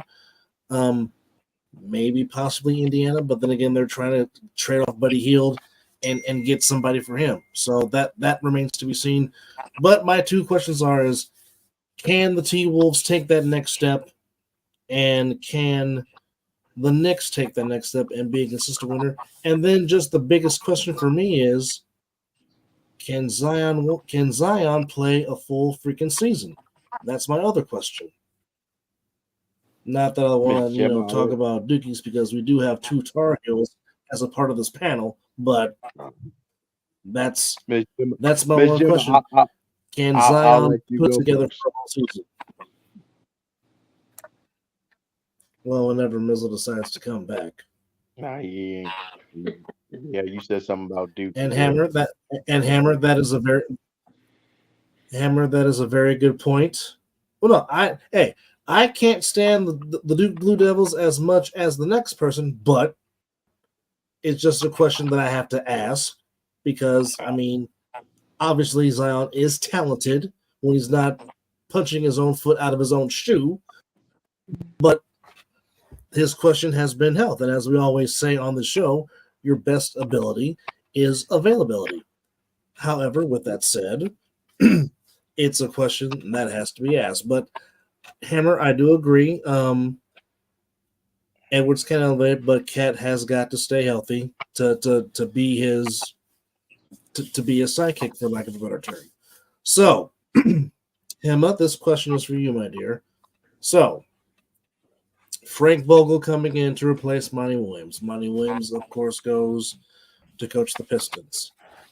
How do you think Frank Vogel's style will incorporate into the squad you have now with Book, Beal, and Durant pretty much doing the bulk of the scoring? Well, of course, right now it's too early to tell, right? But just based on the preseason games, it looks like they're fitting well together.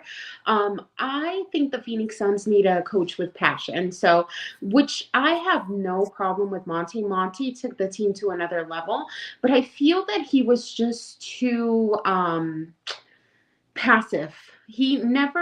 I never saw the passion in him. Like, if you see Frank Vogel, the game that they played against him, for every foul, for every play, he was out there yelling. Monty was what he usually does is like stand there, be quiet, and cross his arms. So I think that passion is going to be passed on to the players. I've always said that the Suns need another coach, like let's say a Cotton Fitzsimmons, who was out there and was there to be a father figure, but also like, bitch, you're not going to let he wasn't afraid to sit down Kevin Johnson. He wasn't afraid to sit down Charles Barkley. So that's what they need. They need somebody who's not going to let these players go out and do whatever they want, like I feel that Monty did, because if not, he would have kept DeAndre under control, which he was never able to. She dropped a cotton bomb. Yeah, she I told you. She dropped a legend. Although I will say this. Like, not Paul Westphal. She went back to Cotton. She said Cotton. She said, like I said, she has been a fan since they played at the Mad House on McDowell, one Veterans Memorial Coliseum. However, there's a saying on one of the favorite sports shows on KNBR. They say knowledge. And that's knowledge. Knowledge. Yeah, that's knowledge. Although my heart does hurt because it is going to be weird as hell. And I mean, he did it for many, many years. He did it to the age of 90. God bless him. But it is still going to be weird as hell listening to Suns radio and not hear Al McCoy say Shazam when a Suns player makes a three-pointer. Oh, trust me. I grew up listening to Al, him and Con Fitzsimmons in the booth on TV on radio. So it's going to be weird as hell not seeing Al do it. But like I said, Al did it for some. I mean, he was the only radio voice the Suns have ever known since they were birthed back in the late '60s. So it'll be weird to get used to. But you talked about passion with Frank Vogel. Let me ask this question. Do you think Monty lost the locker room in Phoenix? Yeah, I feel like what happened was that there was a lot of different personalities, okay? And a lot of very strong personalities. Devin has his, big, strong personality. Chris Paul does, and obviously DeAndre Ayton, didn't get along with him. So I feel like he was defeated especially you saw it as the seasons went by. He became defeated in his, ability to control the team. So I think that that's what happened to him. He definitely lost a lot of passion.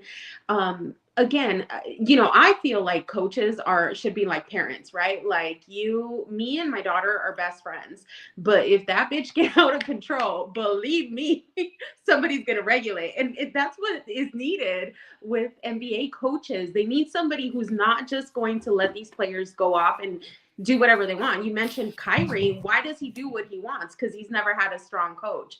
So that's what I think happened to Monty. Not since coach. Okay. He got jaded. That's a very good analogy. Yeah. That's a very good analogy. Very good analogy. While I stepped away for a second, I heard you mention something about Duke. Don't ever mention that fucking team on this show again unless we're talking about them losing. No, this is okay. No. This is what look here. This is what I said, fucker. Okay, I said because I was asking a question about can Zion stay healthy for a season, and I said I know we're mentioning that damn team player store because we got two Tar Heels in here. So again, and like I said, like I said, I can't stand those fuckers just as much as you two can't stand them. Damn them, and I hope they lose every freaking game this season too. You know I can't stand them, damn Dookies. Come on now. He can't stay healthy because he wasn't healthy when he left Duke. He didn't come out of Duke healthy. Well, no. Let me give him Zion Williams. Especially because let me give some background. Zion is from basically the hometown of where my aunt is. He is from Malden, South Carolina. So he is from that area. He is from that, my auntie, everything. So this whole time, he's been a high right reel. He's been this. Everybody see the dunk. When you're 15, 16, you think you can do everything. You go to college for that 1 year. Let's be real, you're not really doing much in that college year. You try to keep yourself eligible for the fall. You go play some basketball. After that, you already know what it is. I'm not in there for spring. No one really told him about weight. You're still people still thinking you're 18, 19, you're gonna grow, do this and that. So he has a weight thing. Now you're in the NBA. And I think he's starting to realize, oh, I could be this. I thought I can do this. I'm athletic enough to do this, but you're really being injured. So I think he started to realize last year that, oh, this can all be taken away. That's why you took that extension. You're gonna do this. You're gonna Yep. get the personal self. Now it's like you didn't think we were joking. You didn't think we were serious about this and all your health training. New Orleans fired some of their health people because they really thought you're not training these people right. You're not doing it. This is gonna be really the first year where it's like, all right, Zion, let's see what you really about. Because if not, there's been other players that have been top five, top this and that, and been gone out of this. If you really want this, you really need to make the changes. So it's gonna be interesting. As much as he chose to be a dookie, fucking asshole, um, this is really gonna be that test because really New Orleans has already said we can move on without you. You forget, like I talked about the Oklahoma City Thunder. New Orleans ain't that bad either. They got you remember they got Brandon Ingram, No, they're who's not. They're not. they got some talent as that. I don't know about that. I don't know about that. Rookie Derrick Rose was doing some whole thing. Let's not do all that much. But yeah, New Orleans They're not. was like they're not bad away. Like if you really got rid of Zion and got some other pieces, No. New Orleans is another kind of Brandon Ingram is a stud. Brandon Ingram is a stud. Oh yeah. When they got CJ McCollum, that kind of changed that team up. Yes. Yep. And not to mention, they have a very damn good coach in Willie Green. Can't forget about him. Yeah. Agreed. Willie Green was an excellent hire as a head coach for New Orleans. And I would say he's he's only going to get that team to improve greatly. And again, here's the other thing, and I hate to say it because I never liked. Go ahead, Steve. You had Stan Van Gundy or somebody. You had somebody in there. I'm gonna make you point forward. I'm gonna do this. And even though he does have the ball handling skills, no, I don't need you to be a point forward. I don't need you to do this. I need your big ass to get down there in the block and do all this other stuff because you're dominated over there.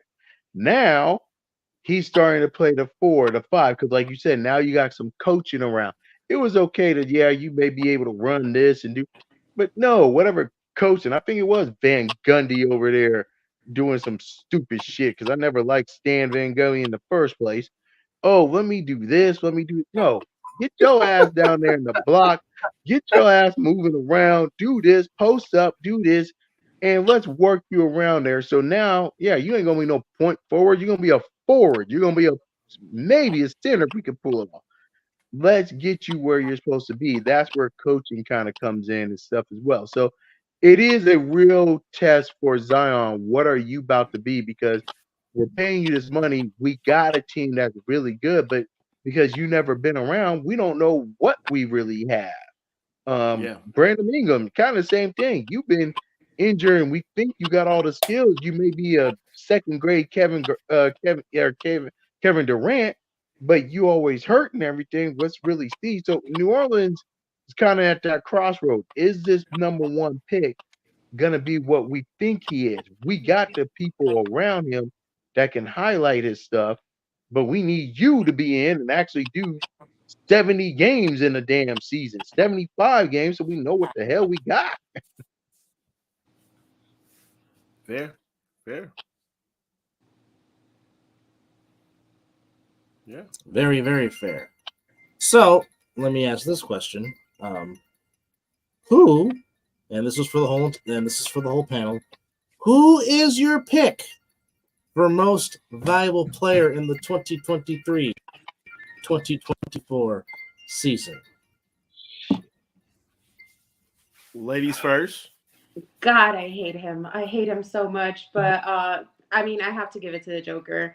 Like you guys said, I mean, it's just he's effortless. He doesn't really have to do much. Walks on the court and comes out, being a champion basically. But definitely, I think that Joker is going to be the MVP. Most I have a comment Well, to you're not say wrong. because you know what? Last year, when that narrative was out there, they didn't want to give Joker 3-time MVP because, oh, what has he won? What has he done? That boy, that narrative was in there, and he should have won the MVP 3 times. But because Embiid was kind of, oh, he's a champion, he should have did that, and we all know, and I remember that game when Embiid didn't play in Denver, but then he kind of did some other thing. It was Joker didn't care about that. He's like, I've won the MVP. I'll sit out and everything because I got bigger goals. And he achieved those goals. MVP, have your MVP, call yourself what it is. Now let's look at it. You got the MVP, I got the NBA trophy. Mhm. But that narrative was out from the beginning from last year about Joker. Oh, we can't give him 3 times because he hasn't won anything. Larry Bird is that y'all. Some of that media didn't want to give it to him because he hasn't won anything. So giving it to him now, it's like, nah, that little thing for 3 times in a row, he hasn't done anything. To answer your question, To that though, why should it count if you haven't won anything? I think that the MVP, unfortunately, is kind of like the Oscars. It's a political thing, right? Like who's the most popular player? no, it is. Why That's what that. Ooh, I love it. Yes, indeed. off of your Yes, indeed. Hey, guess what? Why you thinking B got it? It was one of those. Yep. Oh, let's get some. I could call it the Jordan effect. We all know. Jordan was the MVP almost every year he played, but you got so tired of giving it to Jordan, so you gave someone else the narrative. Oh, this person got the team to the best record, so okay, Charles, here you get. Oh, this person here is Carl. Even LeBron went through this. As much as I love LeBron, when Derrick Rose all of a sudden, yeah, we got the team to the #1 seed. We got this. Yeah, LeBron, you probably were the best player, but this was an up and coming thing, so we're gonna give it to Derrick Rose. Voters get tired of giving it to the same person because let's be real. Can I say this? Let me say this. I wouldn't say that they gave it to Embiid that way. I believe Embiid should have won an MVP a few years back. I believe this was we fucked up. makeup. We're gonna give you the MVP this year because Joker should have won it this year.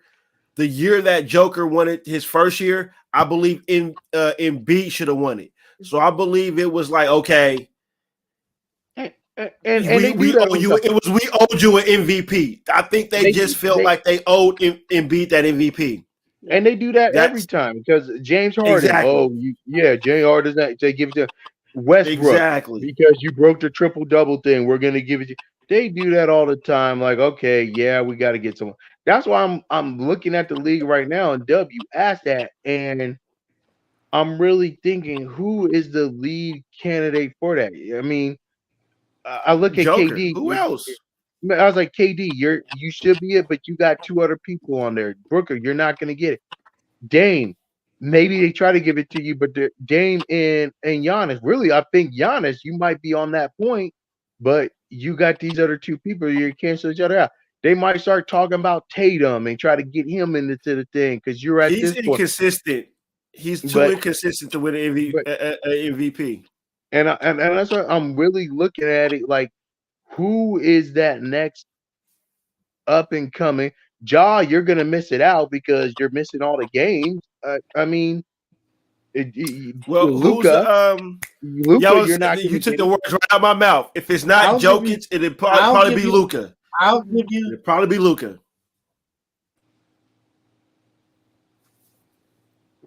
I'll give you a name that possibly might be the next possible breakthrough to possibly be an MVP candidate.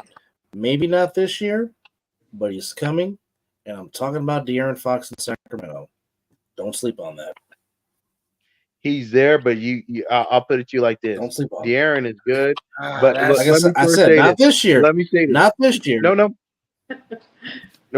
Let me say this, because we're gonna be real, because it's the West Coast.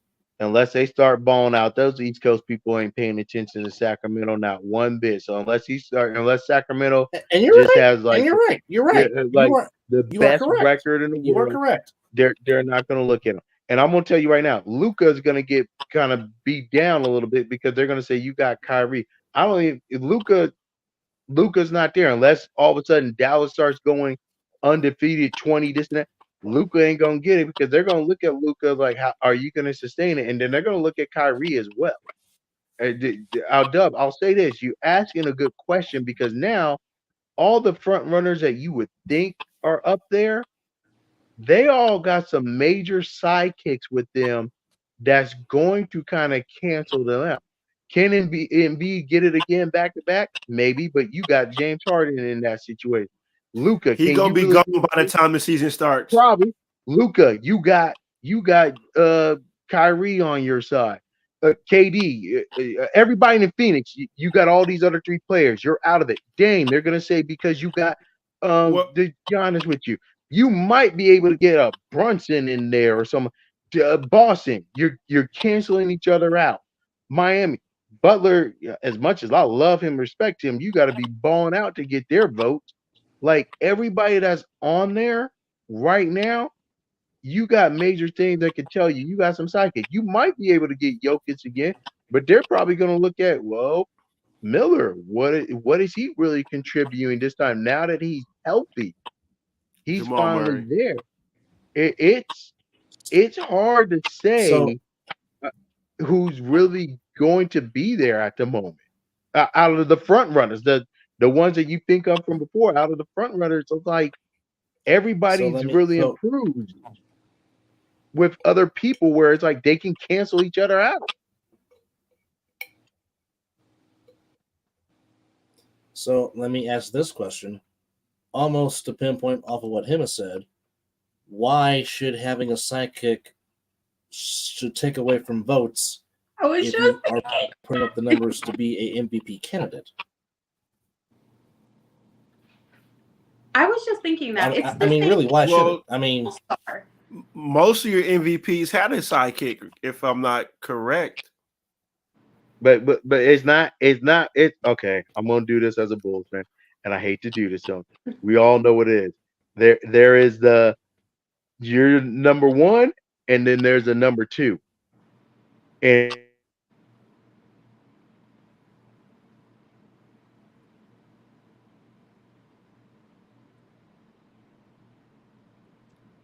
Did he freeze? And there's a nice frozen shot of Steve that we don't want to see. Yeah, he. Yeah, okay, try that again. Technology Steve. always. Y'all got me? Yeah. Now we do. Right. Yes. Try again. Yeah. All right. So yeah, like I try said, again, Steve. Yeah. So like I said, let's look at Milwaukee. Are you really saying Giannis is one and Dame is two, or the other way around? Let's look at let's use Giannis. Giannis is the big man, so Giannis will be number one and Dame will be number two. Because if the way I will play, it was the way I will play, Giannis would be. I will focus my offense through Giannis because he is the focal point. Okay, let's look at Dallas. You got basically two guards. I'll one up you. I'll one up you. Even during the Showtime era, even during the Showtime era, everyone talked about Magic. Yes, Magic was the point guard, but the ball still went through the captain. Yep. All right. Now answer me this. You're right. People forget. People forget. Magic didn't start scoring until Kareem retired. Magic didn't have to score because he had the captain and he had Worthy. He didn't need to score. All right, I got you. When was the last time Captain got that MVP? When did Captain since Magic Johnson? When was the last time he won that MVP?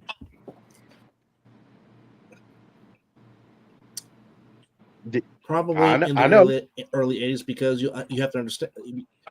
No, you understand because there was a hick from French lick named Larry Joe Bird that won I- 3 consecutive I- MVPs, and by the way, I- he's the last man to win 3 consecutive I get it. MVPs I in get the it. association. And So, Larry Bird had a uh, supporting cast as well.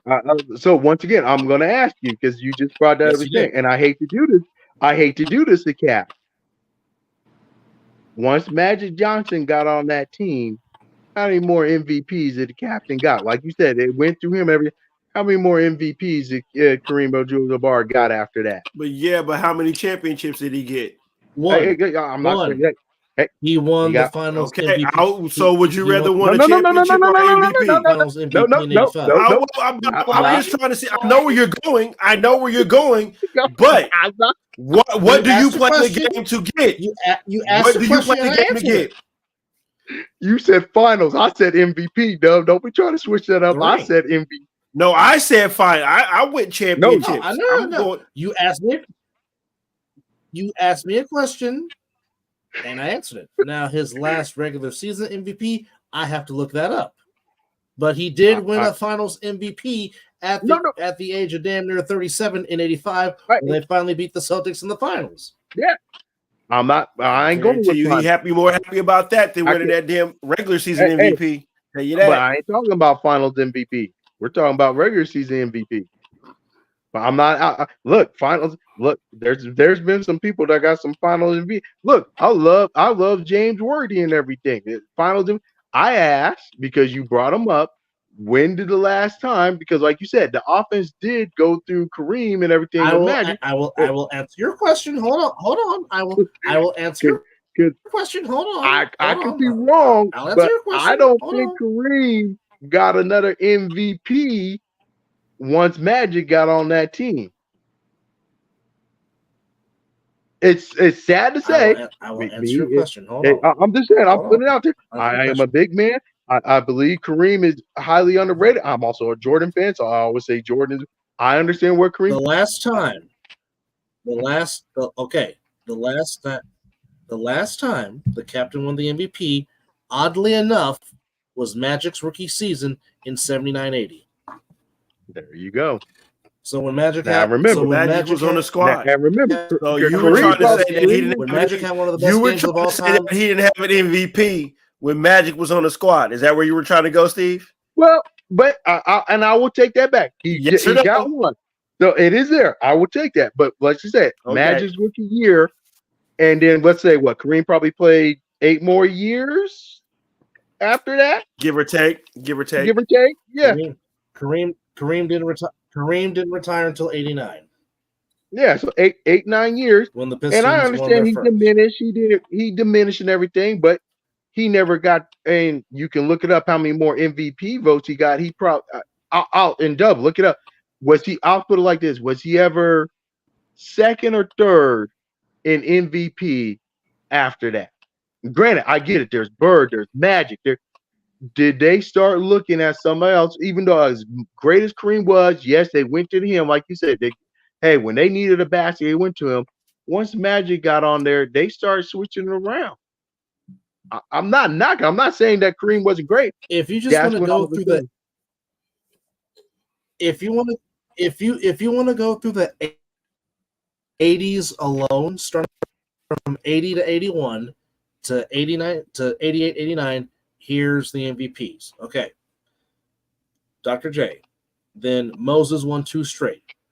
Bird won 3 straight. Magic got his first in 86, 87.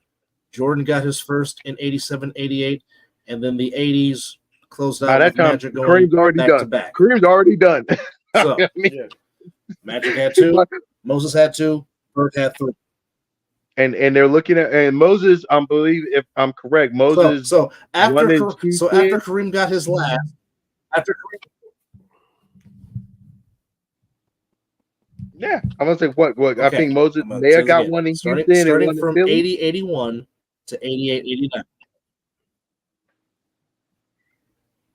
No, Moses got 2 in Philly. Oh, okay. Both of them. Both of All right, I Moses' got you. MVPs came as a member of the Philadelphia 76ers. So, You so, damn so for right they 3 did. straight years in the 80s, Philadelphia had an MVP. Then the hick from French Lick said, No titles. "No, Well, it's maybe all one. mine," and he basically went like that in his warm-up jacket. Then Magic at the end of the decade, and of course came Mike and Charles and the Admiral Yeah. and the Dream. Then Mike, then the Mailman, and back to Mike. Then back to Mr. Rogaine, Carmelone. I totally forgot Carmelone was a 2-time MVP. I totally forgot that. Mr. Sharp Elbows. And then it's still shocking to me that Shaq Oh only won my one. goodness! Wait. Oh, ladies and gentlemen, you are an NBA fan if you know about the sharp elbows of Carmelo. Okay, you are a historian of NBA if you know about them sharp elbows. Yes, I love all the knowledge you are bringing to the show right now. Yes, bring all of it. Yes. Yes. Ask Isaiah Thomas about Carmelone's elbows. Indeed. And Mr. Rogaine. All right, like I said, I'll go back to because Dub, I'm curious, who do you got for MVP? Because I really can't answer your question. I don't know. It's an interesting question that you put out there. Well, Joker, man. For the last 3 years, especially the last 2 years, I've been saying if it's not Luka's year, then win. I still feel that way. However, it is hard to go against what Mizzle has said, and it's hard to go against what Hima has said. Even though the homer in me really wants to say Wardell might be that wild card. Stephen Wardell, yeah, buddy. With that, yeah, buddy. That would be my homer pick too, or Embiid, or Curry. But with that said, like I really think Devin Booker can play at an MVP status. Because there have been some years you where hey, look, you got the possibly right now. Yeah, but the problem is that Booker, for whatever I've been a Booker fan since Kentucky. Let's just call it what it is. For whatever. Go ahead, Emma. Go ahead. I think he's great, right? Like everybody laughs because I treat him like he's my kid every time. It's like, oh, my little Booker or whatever.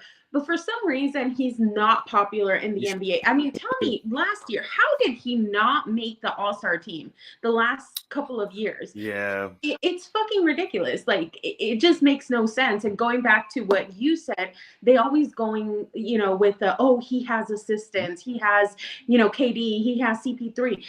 But does it mean that in order to win MVP, in order to be an all-star, you have to carry a team on your own? Because no team is going to have just one superstar. And if they do, then maybe that person is like a ball hog, like a person that doesn't pass the ball, that isn't complete. So I don't understand the politics behind it. Can I let me say she referenced Kobe Bryant in this sentence. Let me say this because I want to give Devin Booker his flowers because that man, I really remember those 60-point games. Those like when Devin was able to get a playoff team and they went to, I was so happy for Devin because I remember seeing that struggle. That man was trying to carry that team, try to do everything, the bubble, everything. Like I was happy with Phoenix, kind of doing everything. So let me give Devin his flowers. Like that man was trying with that team, and when he finally got that help, it was nice to see. I'll put it to you like this. I'll put it like this. Not named Wilt Chamberlain, not named David Thompson, not named Elgin Baylor. Devin Booker, along with Kobe Bean Bryant, Damian Lillard, and the Spire, Donovan Mitchell, they're in the 70-point club, and the Admiral David Robinson. People forget Booker scored 70 in a game. Yep. 70 in one game. Yes, he did. And to top that off, he did that on the legendary parquet floor in the Garden in Boston, Massachusetts. So you score 70, and then you do it on the parquet floor in Boston, Massachusetts. I don't need to say anything else. When you do that in Boston, there's certain arenas that you're just. If you do that in the Mecca of Madison Square Garden, if you do that on the parquet floor in Boston, and before they close it down, the Forum in Inglewood, if you did something special in those three arenas, you're doing something. To do that on the parquet floor in Boston, Massachusetts, you put up 70. That's the tip that cap. That's all I can say. Yeah. It's Hold tip my cap. up. I see Hammer's question. I gotta answer this. The rookie to win MVP and rookie of the year. It's not going to happen in today's Unheard NBA. of. Because what you have to do in today's NBA to be rookie of the year and MVP, you basically got to get on that team and win 60 plus games and get your team a number 1, number 2 seed. Back in the day, you used to do this. Will Cravey did this. Maybe that ain't happening in today's NBA to win MVP, rookie of the year. The only way that's happening if you're playing in the WNBA.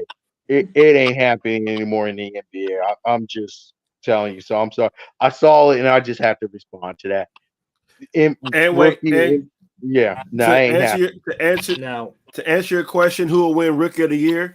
It might be that kid out of San Antonio, Wembanyama. That'll be your rookie of the year. He's the favorite, but he's about to be the face of the NBA here pretty soon. But here's the thing. Here's the funny thing. Like I said, the dude out of Oklahoma, Chet Holmgren, even though it be his second year technically because he not played, he's under the rookie eligibility. So, I know about that. A Sixer has won the rookie of the year with their second year. If you watch their little preseason matchup, maybe it was last week or 2 weeks. They were kind of going at each other, but not going at each other. Like they've been knowing about each other for a while. So I'm not saying, like I said, Embiid or not Embiid. Oh my God, Wembanyama is a front runner. You might have Scoot Henderson in there. You might look at Charlotte, but don't go ahead and look at it, Chet, because he had that year and everything. That's my pick. Oh yeah, I'm not sleeping on him. From Portland. That's my pick. I'm not sleeping on him, but I believe. And also, don't sleep on Brandon Miller from Alabama. Don't sleep on Brandon Miller from Alabama. Also, I just think the hype is on Wembanyama right now, and if he stays healthy and goes out there and just plays a decent amount of good basketball, he'll easily win it hands down. And like I said, if you've seen the preseason game, it's there. But he's in the right situation. He's being coached by the right coach. Yeah, he's got pop. Yeah, he's playing. And you know what I've said about the San Antonio Fundamentals? It's the best ran organization in North American sports, and it has been for a long time. Even though as much as we can't stand them, and I know him as pain from all the years the Suns and Spurs have gone at it. That organization just does it the right way. It's like Larry Brown. Play the right way. The Spurs just organize the right way. That's just what they do. Yeah. And I already think he's already been Tim's already got him under his foot, and I think he's already went to Hakeem. I think he's already been talking to Hakeem and Tim Duncan. You put those two with some talent, oh Lord. Just stay healthy and build some muscle. That's a problem. Just the footwork alone is going to be immaculate working with Hakeem Olajuwon. As David Robinson, he would know. Indeed. But like I said, now add Tim with your bank shots. You're going to do this. You're going to hit this. And your mid-range. I'm still having flashbacks of Dan Marley dunking on the new bowl. No. Thunder Dan.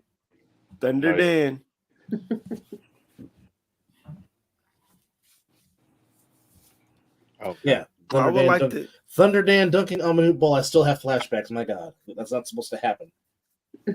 Indeed. Well, we already saw it. We already said what Yama did. What's that dude over in Miami? Thomas Waters is like, what just happened to me? I got what? Where'd he come from? Got baptized. That's all it is. Poster. Yeah. Straight up poster. Oh, not like KJ did it. Not like KJ did Akeem Olajuwon though.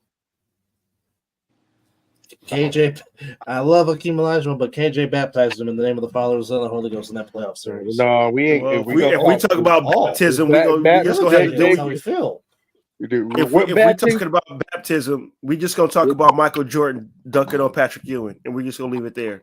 Or we could do, that one. We got Pippen over Ewing. But if you want the ultimate, or we can take it even further. The greatest dunk that we didn't see, Vince Carter in the Olympics. The Olympics. That is always number one. Never. That is always going to be number one in my book. Never will top that one. Excuse me, Simba, as I say this, as men is on the show. That man rubbed his nuts on his forehead as he dunked on him. That is the greatest in-game dunk of all time. Nothing. And wait. And Dub, answer this question because I'm gonna do prime time. We're gonna hype it up even more as Tar Heel fans. Yeah, there it is. Yeah. North Carolina. But he rubbed his nuts all on his forehead while he was bashing that ball. Yeah, That's always be the ultimate ever. Yeah, DeAndre Jordan came close, but no, when you jump over a 7-footer and just like Kevin Garnett, that is the greatest dunk of all time. I'll say the greatest in-game dunk. I would say greatest in-game dunk of all time. You will not see until I see something. No, it's 7 foot. You can be I'm 6'10", dunking over a 5 foot or a 6'2". That's cool. This dude, Vince Carter, is smaller than this 7'2" French Rice.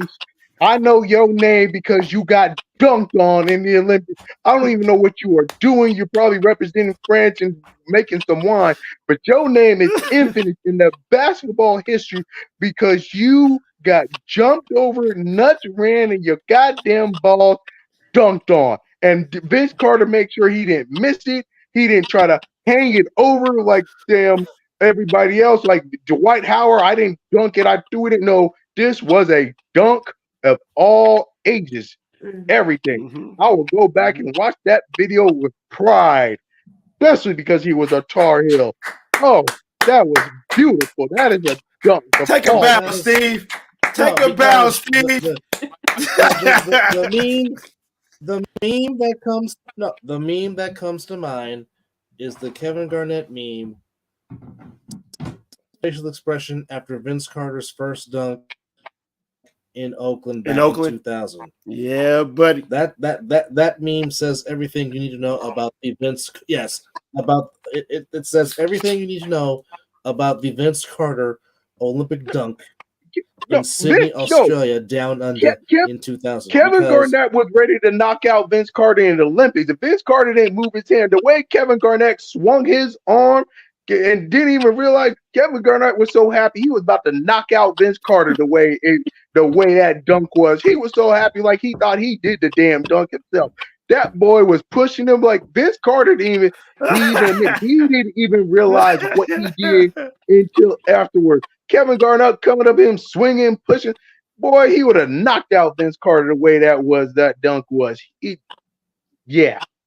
Just let me not even go. All I'm going to say is Vince had hair, and his hair added to his aerodynamics. Now, I don't know why if he was bald Vince Carter, Lord help that man. I think he had hair. I'm just saying the hair added to his aerodynamics. But if he was in Europe and he didn't know who Vince Carter, God help that sinner. He had hair. If he was bald Vince Carter, he he would have done a 720. I fully believe that. If he's bald Vince Carter, he's doing a 720. I'm gonna tell y'all right now. After I'm done with this, I'm gonna watch that video again just to watch it in pride. I've never seen a man get dunked on. Like after that, it's like, dude, I would have took you off the court. Just leave. You don't need to be back on the basketball court anymore. Right, just leave. So, I'm saving you. I'm saving you. Get out of here. Go. Whoever was we didn't hear what you said. Say that again, as Steve is buffering. Don't worry.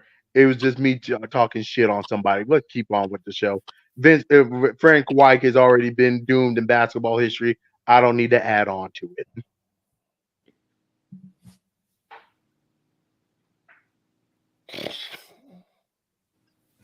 it. All right. So now let your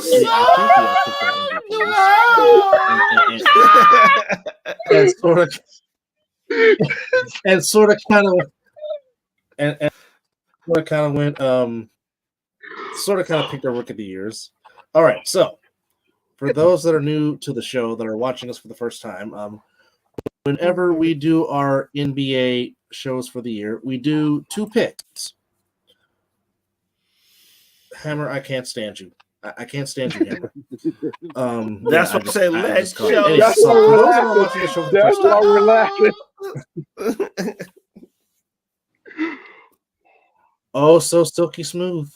So for those watching this show for the first time, when we do our yearly NBA special, as we do with our Super Bowl special, we do 2 picks. So we give our homer pick, which obviously means non-homer pick. So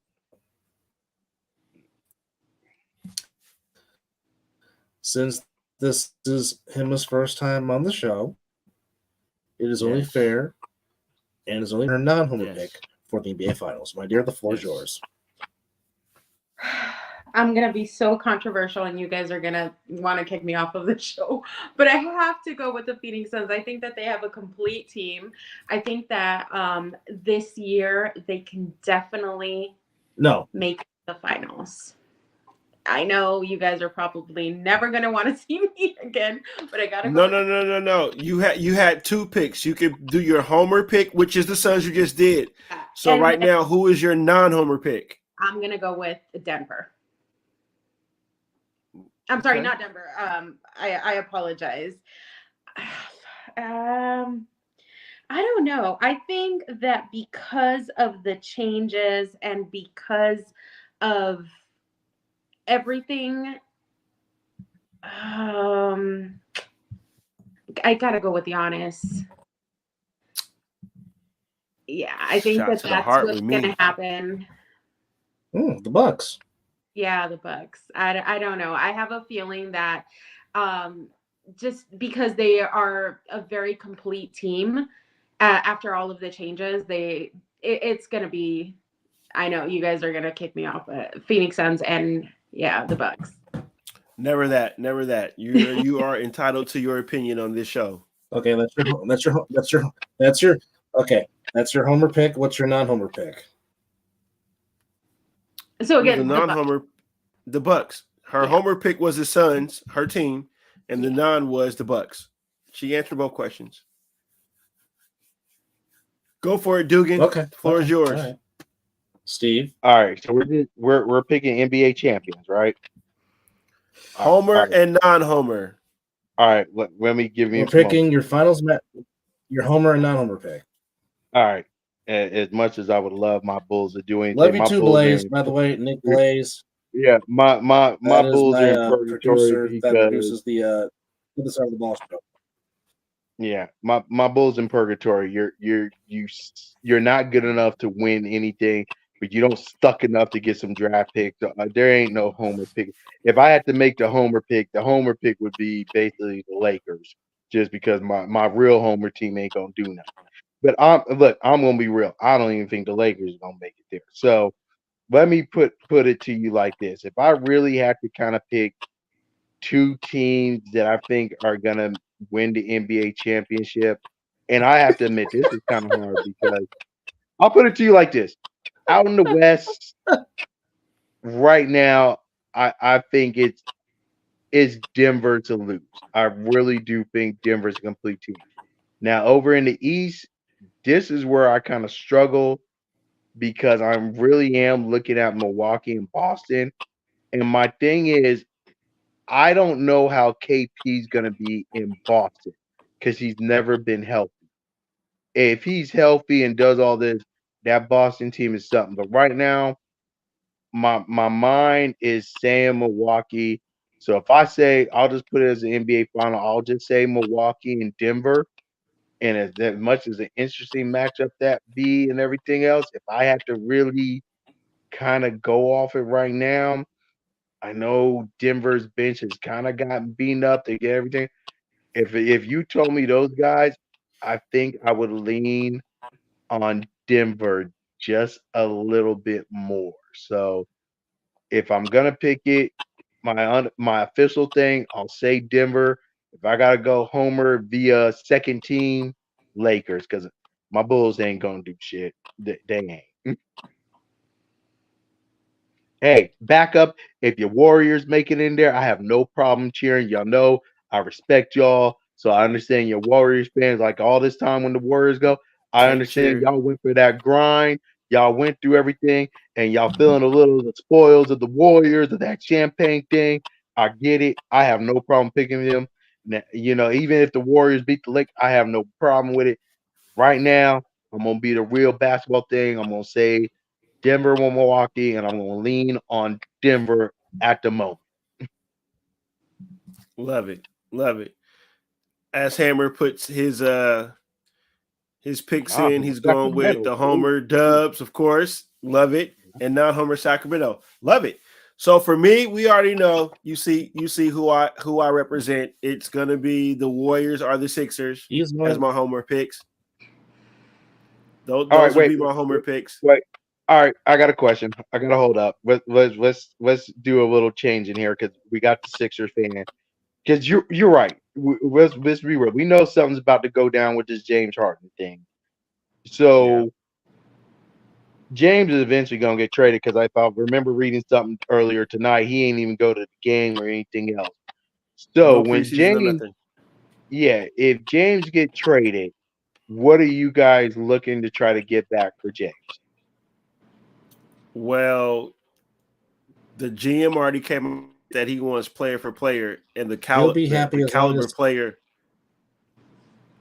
the caliber player of James Harden. So I don't know he'll how just that's be going to work out, but as long as they don't put Tyrese Maxey in anything that happens with any trade, I'll be the happiest Sixer fan in the world. I'm still a little butthurt that they let Jimmy Butler walk out the building, but that's another story for the show. But I don't know. I don't know if they can get for Harden. So okay, and I'm sorry to kind of control things. Let me ask. Let's be real. What are the trading options for James Harden? But where do you He really wants think to he go to can the go? Clippers. And He we wants to already go know to the Clippers. the Clippers. You're not going to hold the hamstrings of the Clippers. So what are we really getting? Unless if you want Westbrook, y'all don't want Westbrook, but Who? Westbrook. No, I heard what you said, you but know who? what? I Yeah, would I say don't. Yeah, this: yeah. if James Harden wants to go if James Harden wants to go to the Clippers, I'd be like this: Clippers, you want James Harden? Give me Terrence Mann right now. They I'll already take said that ain't Terrence Mann happening. That's right not now. happening. It's not happening. I Swearing would off love the that you young. want I James would Harden. love that man on the Sixers squad right now. You damn Yeah, right. I'm taking Paul George. You gonna give me? I want some more Well, money. he's already part of the The the deal. package deal with that. Yeah, the deal. But I think the Clippers want Tyrese Maxey as well. Oh wow! And I will kick that whole organization in their fucking forehead if they take away Tyrese Maxey. If you find Mizzle at the Wells Fargo Center, we know why. I I We know I why. I, I get it. I hate to say it. The Sixers. We don't know what the Sixers are going to be until they do No, that trade, and so exactly. they're So kind of in I'm limbo. And that's still because But I of get riding it. for them as my I still ride them as, and you know what? You won't shock me. They might win that bullshit midseason fucking playing tournament because they can't win anything else. But they might win that shit. Wouldn't be shocked. But those two are my homer pick. Is the Warriors and the Sixers. Now my non-homer pick that might win it, and I'm gonna pick out of the East. I wouldn't be shocked if the Milwaukee Bucks win it, just on depending on if Dame can stay healthy and he gets what they're trying to run in there. Boston has a team, but I don't think they'll get there, but they'll fold. I don't see Jaylen Brown and Tatum are not ready to carry that team and put them on their back literally to win a championship. But Giannis has been there. He's won it. Dame's hungry. They still got Middleton. The only thing that sucks is they got rid of Drew Holiday because I believe he was like a glue to that team. But I just believe that Dame is going to bear it if he's healthy.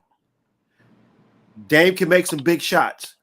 So him and Middleton can take the pressure off of Giannis. So that's be my non-homer pick to win the finals. As you say this, it makes me, even though I just took Milwaukee, you make me thinking about Boston because they got Drew and everything. Like I said, the biggest difference is, and this is today NBA, Tatum and Brown stop shooting all these damn threes. Get your mid-range game. Y'all all said y'all Kobe Bryant fans. What did Kobe learn? He hit this mid-game.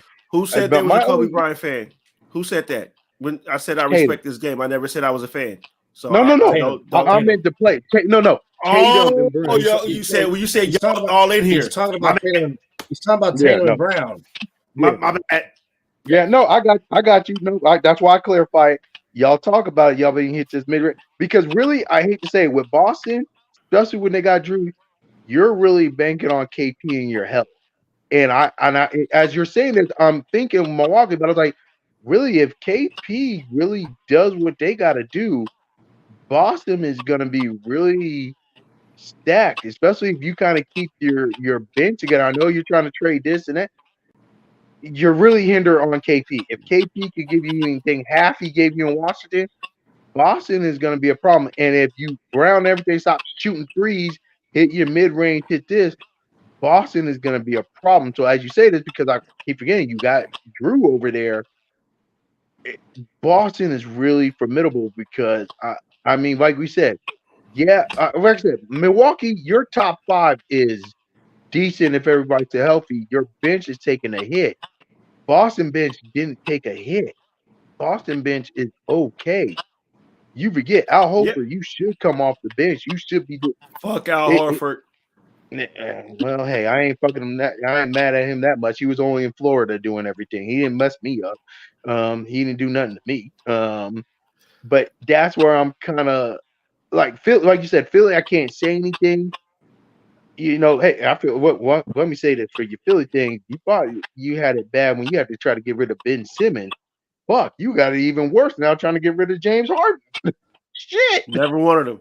Never. But what I did say earlier in the show is Drew Holiday make those mid-range shots that Brown and Tatum can't make when they're shooting too many threes. I know. He can bring that team together by himself.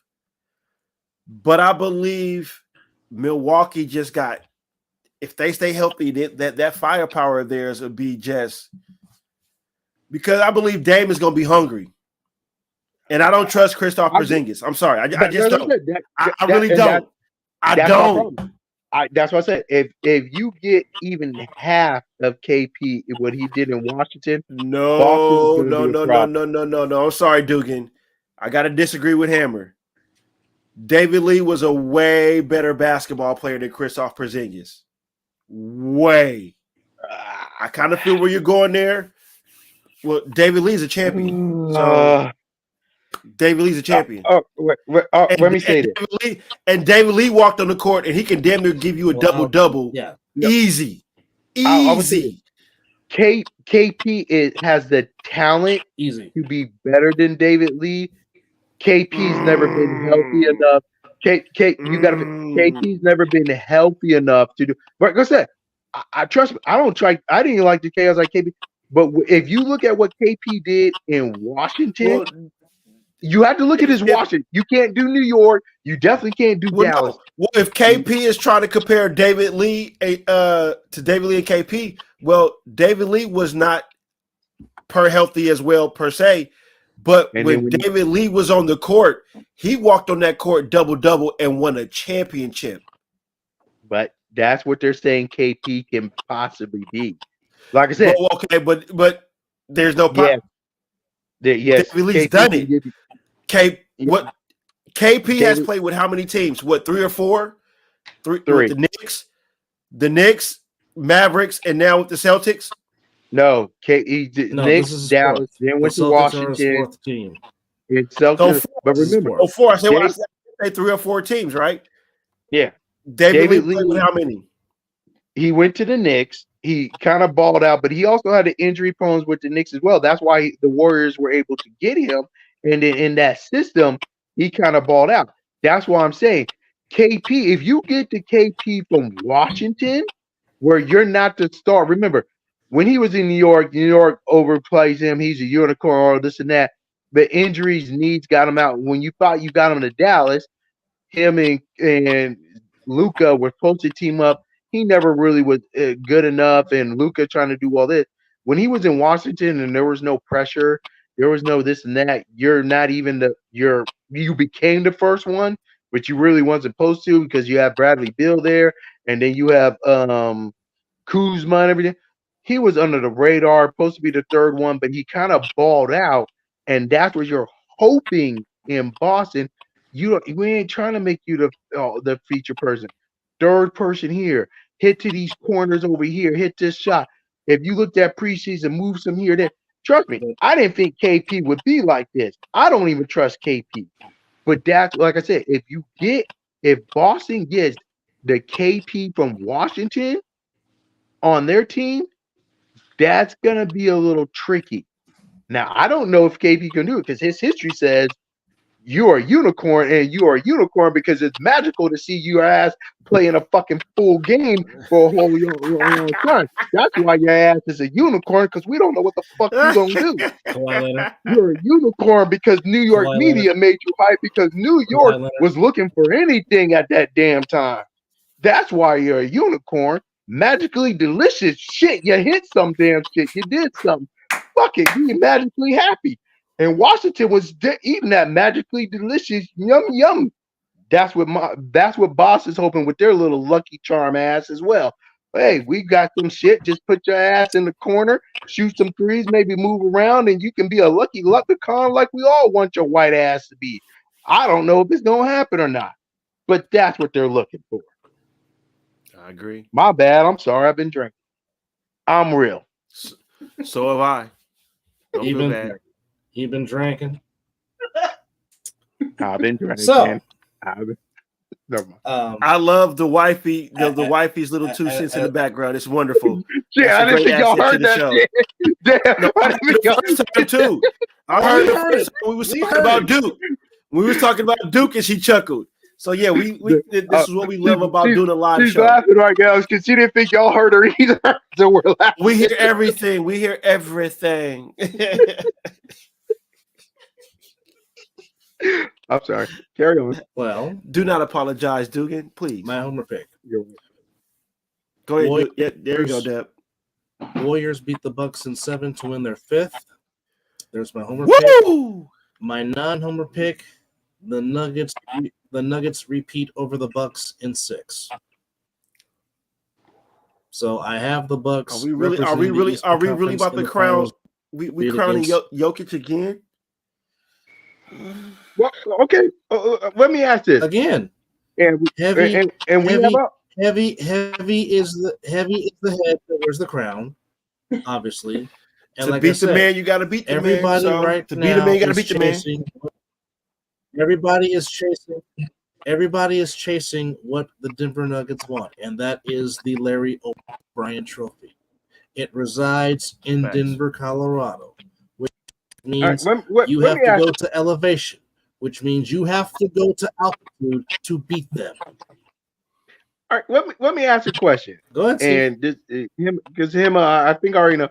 Miz, what was your West Coast? What was your West Coast team? Did it make it The out? homer, Not the homer, homer. or just to make it out. Yeah, not It homer. would be the Denver Nuggets. Okay, so yeah, I'll make it sure. So we're all kind of saying Denver. Hima, Yeah, we got your homer. Phoenix So let me Suns. ask this: if it wasn't Denver, and I'll admit it, I'm kind of looking at. If I'm not picking Denver, I'm looking at Phoenix as well. If it ain't Denver, what you guys looking at? Non-homer, not homer. No, Because no. I need you to take homer. not your heart, Ooh, your not head. Denver. Not your heart, your head. Who are you? Who are you? Ooh, really coming out the West because it shifted a little bit. Because I'll If I admit want to, it. I know him. It's her. I'm looking at it, and it's hard. it's actually Phoenix. If I want to sit here and go out there, it's actually Phoenix. I won't disagree. She made it actually good with Yeah, her homer pick. Her that's homer pick can be her non-homer pick because it's pretty much. Or if Dallas can get if Luka, I would not sleep on Luka. But it also goes how long with Kyrie. If Kyrie can get out of his whatever's going on outside of basketball and focus on the NBA, Dallas can be. They still got Tim Hardaway Jr. I can't think of the other player they got. I can't think of his name. But Dallas ain't that bad either. But it would be my top two. It would go Phoenix, Dallas. Yeah, that would be that would that would be it. And Denver. No, it would go Denver, Phoenix, Phoenix. and then Dallas. Okay, Dub.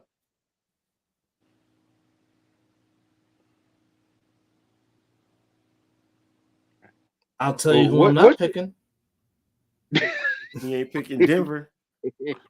Don't tell me who you not picking. No, And he ain't picking LA. He ain't picking LA. He ain't picking LA. You damn right I'm not picking them. If it, ain't nobody never gonna pick LA. If somehow they get defeated,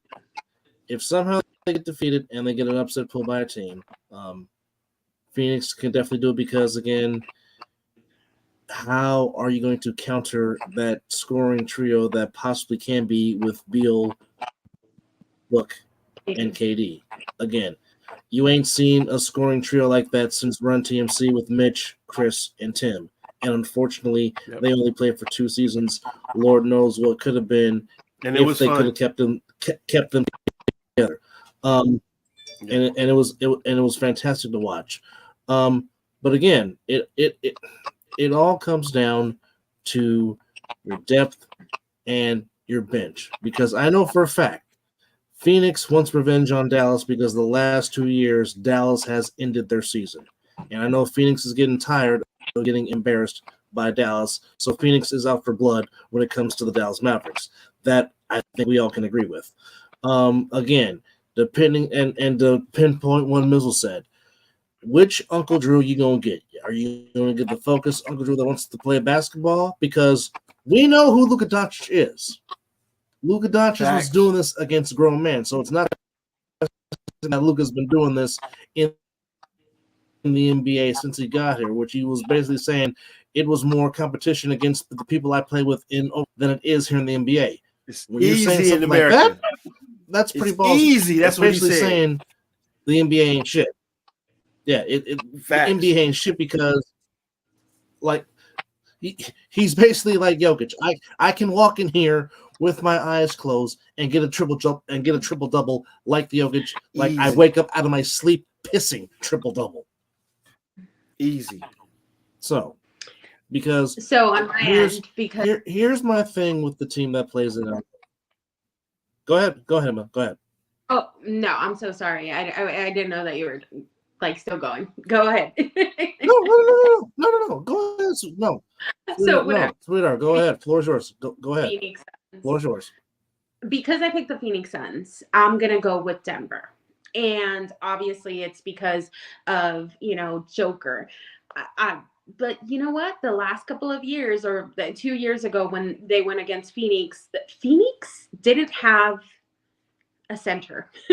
I know they had DeAndre Ayton, but they didn't have someone that was going to get down and dirty and go after every ball and go after everything.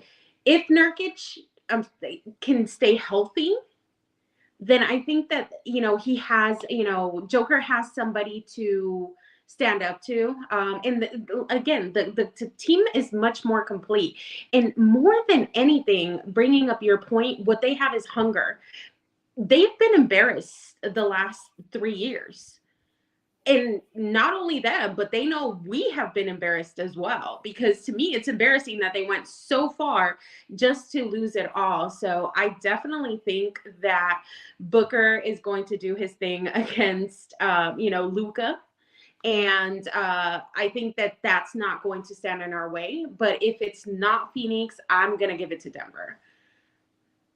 So okay, Doug, if you don't mind, let me ask this. So pretty much all of us are saying Denver, Phoenix 1-2. And I'm gonna say something. Y'all correct me if I'm wrong, because the third one that we put in there, I got some Dubs fans. The third team you guys are gonna say is probably gonna be the Warriors. No, Gemma, we said this might Dallas. go on you. Oh no, you guys are saying Dallas. Okay, I think you both are saying Dallas. It's the third team. As a non-homer pick. No, Now, if we're gonna go, we're taking. are we No, speaking now? No, not your heart. Now you're using your brain. So you guys are kind of saying Dallas. So we got Phoenix and Denver 1-2. I think we all kind of agree with that. Yes. And then the third team, y'all got Dallas. No, I don't. I have the Dubs, but I would have Golden State. I thought we were talking. We weren't talking now. We're talking just actual being analysts now. Yes. Yeah. Golden State.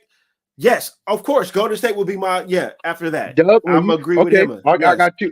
Dub, you got you got Golden State as 3? Yeah. If I'm picking who's my top 3 to come out of the West, it would be Nuggets because they're the champions and rightfully so, give them the respect. And like I said, I mean, I'll say like this: it may come down to a Warriors-Suns series just to even get to Denver in the conference finals, just to get there. Because the one thing we have not had is we've not had a Suns-Warriors playoff series in a long time. And the last time that happened, Charles Barkley is still yelling at Don Nelson, "Get somebody to guard me. He can't guard me." Putting up 56. Okay. So y'all actually make this the interesting question. I think we're gonna put this, and I need y'all to put your brain hat on, not your heart, because you're saying the Dub, and I'm thinking Lakers. I'm not doing this as a homer pick. I'm really thinking what the rest of the conference looking at. Are we saying if we had to choose that third team, is it Warriors or Lakers, or are you guys really putting Dallas in that mix? I honestly would have the Lakers at 4. They have improved that roster with the trades that Pelinka did the year before. They got younger, they got smarter, and I fucking hate to say this because we're talking about the fucking Lakers on our show, but the Lakers improved dramatically. That's why they got younger and more talented. Getting Hashimura, that was huge. Forget about the I can't forget about the other dude they're giving all the credit to. But getting Hashimura, fantastic. Hachimura, he was killing the playoffs. Hachimura and Austin Reeves were outstanding. Reeves, yes. That's the future. Hachimura and Reeves, if they keep it together, that's going to be your future. And that's one of the reasons. Yep. And that's one of the reasons why they got to the conference finals. Now, again, the Lakers are in my top 5. I'm not going to lie. We will give them their credit when they. Okay. I will give as I will. We don't want to because as I will rinse the bullshit out of my mouth as I drink the beer. Because damn them, credit must be given because and not to mention they improved. I got to give it to them. You add, and not only that, you still Gabe Vincent from Miami. to help solidify that bench. Yes. But again, this is LA. We're not sleeping on the Kings, Hammer. Laker fans, they're gonna be there. We'll talk about that. Ain't nobody sleeping on the Kings. No, they are going to be there. We already talked about the Kings earlier in the show. We are not. Sacramento's going to be in. Sacramento's going to be in there. They're still building, but they're not. But they're not in that tier. Not ready. They're on their way. Yeah, they're not ready. On the rise. Yeah, and they are going to and they are going to be some problems, but they're not there yet. But trust me when I tell you, like me and Mizzle said last year during the playoffs after Game 7, this is not going to be a 1-year wonder with the Sacramento Kings. They are going to go back to consistent winning. And if you are a fan of the Kings, you need to get excited. Buckle up. And you need to re-up your. They got something going on in Sacramento. They got the right GM and the right coach to go together. Sacramento's building. They're coming. Mm-hmm. So all right. So I'm going to ask this one more time, and you guys tell me. Even with that said, still. I'll just put it like this: and you tell me right now. We're going with our brain. We say top 4 in the West in no particular order: Nuggets, Suns, Warriors, Lakers. Yes, that's a fair assessment. If you're talking about possibly being the top 4 seeds in the playoffs, you can't. Okay, because I'm gonna tell you, y'all have Dallas, and I'm sorry, and I'm just making sure I don't really trust in. So, okay, let's put it like this: if you had to, I'll put it to you like this: Warriors, Lakers, Dallas. Who you taking out of that top? If it's top 4, those 3 teams are at the last spot for that 4. Who are you going with, or who are you taking out between the Warriors, Lakers, and Dallas? Because I'm sorry, right now, I'm taking Dallas out of it. I don't trust them. I would. I would. It would come down to the Lakers and the Warriors, and I'm taking the Dubs out of Dallas. I'm taking out Dallas for sure because they're improving. I'm definitely taking out Dallas because Dallas is improving. Okay, that's all I had to kind of worry about, and we know. I agree with Hammer. I think we all can agree what Hammer is saying. It's be the Nuggets, Lakers, Suns, and Warriors. I can agree with it. And like I said. And I'll put some side notes just in case people wondering the reason why we can't say anything about Memphis, because we know Jaw's going to be gone. That kind of changes the whole team atmosphere. Minnesota, like we said earlier, what Cat's going to do. What Cat's going to do, everything else. Clippers, we all know what that issue is, so we can't even talk about it. Sacramento, yes, you're on the rise. You should be a top 8 team in there. If you get anything more, like I said, last year, you benefit from no one being injured and everything else like that. So you got that right. Hey, you want to hit that beam again? Hit that beam again. And I can't even think. We already know San Antonio, Houston's whatever. I can't even think. Did I name all the Western Conference teams pretty much? Minnesota might be a team that you can kind of throw in the loop as well. They're in the bottom 8. You should be in the bottom 8. Your top playoff team. New Orleans, you're fighting for a playoff spot. Yeah. Houston, you're not doing shit. San Antonio, you ain't doing shit. What about who am I missing? Clippers. What about the Utah Mormons? Utah playing Mormons. Team. I think they traded away their best player, and they're going through something as well. Playoff or play-in team. Yeah. I think what we named as our top 4, that's going to be, and like we said, you can put Sacramento. You can put Sacramento at 5 because I believe they will fight. Even with your analysis earlier, Dogan, when you said about OKC might have somebody. There we go. A little something, and you never know. You don't, and like you said, Minnesota. You don't know what you're gonna get out of Minnesota, but I believe I would say our top 5 is pretty solid with the Nuggets, Lakers, Suns, Warriors, and Kings. Wait, is the Kings or Dallas? I would put the Kings over Dallas, just because they're more battle tested. They got that. They went toe to toe with the Warriors. Dallas. They took the Warriors to the brink, and they got Mike Brown. I trust Mike Brown over the. I trust Mike Brown a little more. I just don't trust Kyrie, so that's fine by me. Yeah, I trust the Kings. I would trust the Kings more over Dallas because Kyrie might get into his little headspace. Yeah.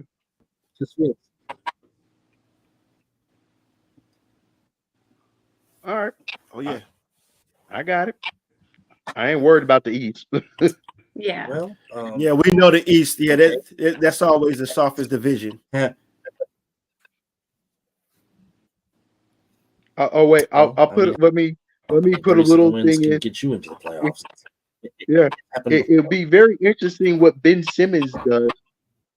That will be interesting to see what he does if he actually decides to play basketball. Hey, look, he's been in the preseason game. It will be very interesting what Ben Simmons actually wants to actually get on the court and actually play. Because look, Orange Cassidy has made an appearance. But let me tell you something about Ben Simmons. If they don't talk sensitive about him, he might be a good basketball player. But until he develops a mid-range and he's not scared to make a correct shot in a certain situation, because he should not pass that because they knew he was going to get fouled. And he was scared to go to the free throw line. Number one, he doesn't have a mid-range and he can't shoot free throws. I mean, here's the real thing. And it's not Ben Simmons as much. If you look at that Brooklyn team, sneaky good. With that trade for Phoenix, it gave you Mikal Bridges and you gave him Brooklyn. If you go say Bridges, yes. Yes. I'm not because of Ben Simmons. It's more of what they got from that Brooklyn trade. Or that Phoenix trade. Brooklyn is Don't talk about Bridges. Don't talk about Bridges. My dear Emma has not recovered from that. Don't mention Mikal Bridges. She's still in mourning. Don't do it. I tell you, don't do it. Phoenix had no choice. I'm pretty sure Phoenix did not want to give up those players, but you had to get KD. Hell. Didn't my Sixers have a chance to get Mikal Bridges as well? Well, you also had Markelle Fultz, and you know what that happened. I think we drafted Mikal Bridges and we traded him to Phoenix. Because you had Marquez Fultz. Yeah. If I'm not mistaken. Yeah, you had Marquez Fultz on your team. So I understand what him is going through about losing Mikal Bridges. He could have been a Sixer. Hey, look, I'm pretty sure Phoenix didn't want to, but that was called a business decision.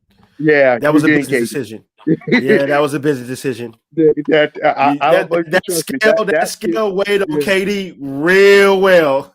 you were getting KD because trust me, it hurt your bench. It hurt you. Yeah, you were getting KD. To answer your question, yes, he was drafted by the Philadelphia 76ers in the 2018 NBA draft. You are correct, but he was traded, to the Phoenix Suns. Is it because they had Marquez Fultz on the team? He was one of his favorite players, and then of course, I don't know who we had, but hold on. Didn't you have Marquez Fultz because that was the number one pick that Boston fleeced you out of? And you want to know why Philly's always losing to Boston? Red Auerbach is in heaven still smoking a cigar over you guys over in Philly. You think that he gets mad at LA. Shit, he be loving busting Philly's ass even more. Oh, you Philly boys, even with Wilt Chamberlain and all this, you can have the dominant player in the world, but if we play some defense on your ass, I'm riding up the cigar, and I can't even stand Red Auerbach. Shit. But again, well, I mean, Red Auerbach, Jerry West, Pat Riley, the three greatest basketball executives, certainly in the history of basketball. And don't at me. I said what I said. Those And three watch Showtimes, ladies and putting a gentlemen, team together. on HBO Max. Great show. Hard to Too argue. bad too bad it ended too soon. Yeah, they got finesse. Yeah, folks. Why did Yeah, I I don't cancel like you show? right now, Hammer. yeah. I really don't like you right now, Hammer. It's the truth. Danny Ainge, look at everything that he got from that one trade. I'm sorry. It's the truth. Danny Ainge is a sneaky little good GM. Look what he's doing at Utah. Hey, I did this in Boston. I built it up. He got y'all. He got y'all. That's why Boston never win a championship. Well, oh boy. Let me tell you, Hawk. Let me tell you, Animal. Let me talk to you. Limits, yeah. But this has certainly been a very fun, fantastic show as we are getting ready for the NBA season, which officially starts on October the 24th, or as I like to say, it's Christmas for him because, as she says, life has meaning once again. It'll start on the 24th. Which that's how I feel when football season starts. So I understand. Will raise their banner. The Nuggets will raise the banner against the Lakers.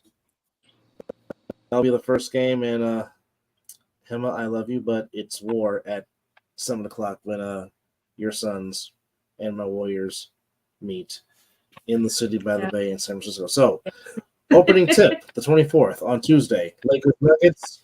In altitude as the Nuggets raise the banner. Then Suns and Warriors close it out in the Bay at Chase. Then the 25th, the Hawks open up against the Hornets in Charlotte. Wizards open up against the Pacers in Indiana. Always interesting when the Knicks and Celtics get together at the Mecca that is Madison Square Garden. Orlando opening at home against the Rockets. Cavaliers against the Nets in Brooklyn. Heat and the Pistons as the Heat celebrate their Eastern Conference Championship season from a year ago. Minnesota goes into the North and takes on Toronto about. Steve Bulls open up at home against the Thunder, Oklahoma City.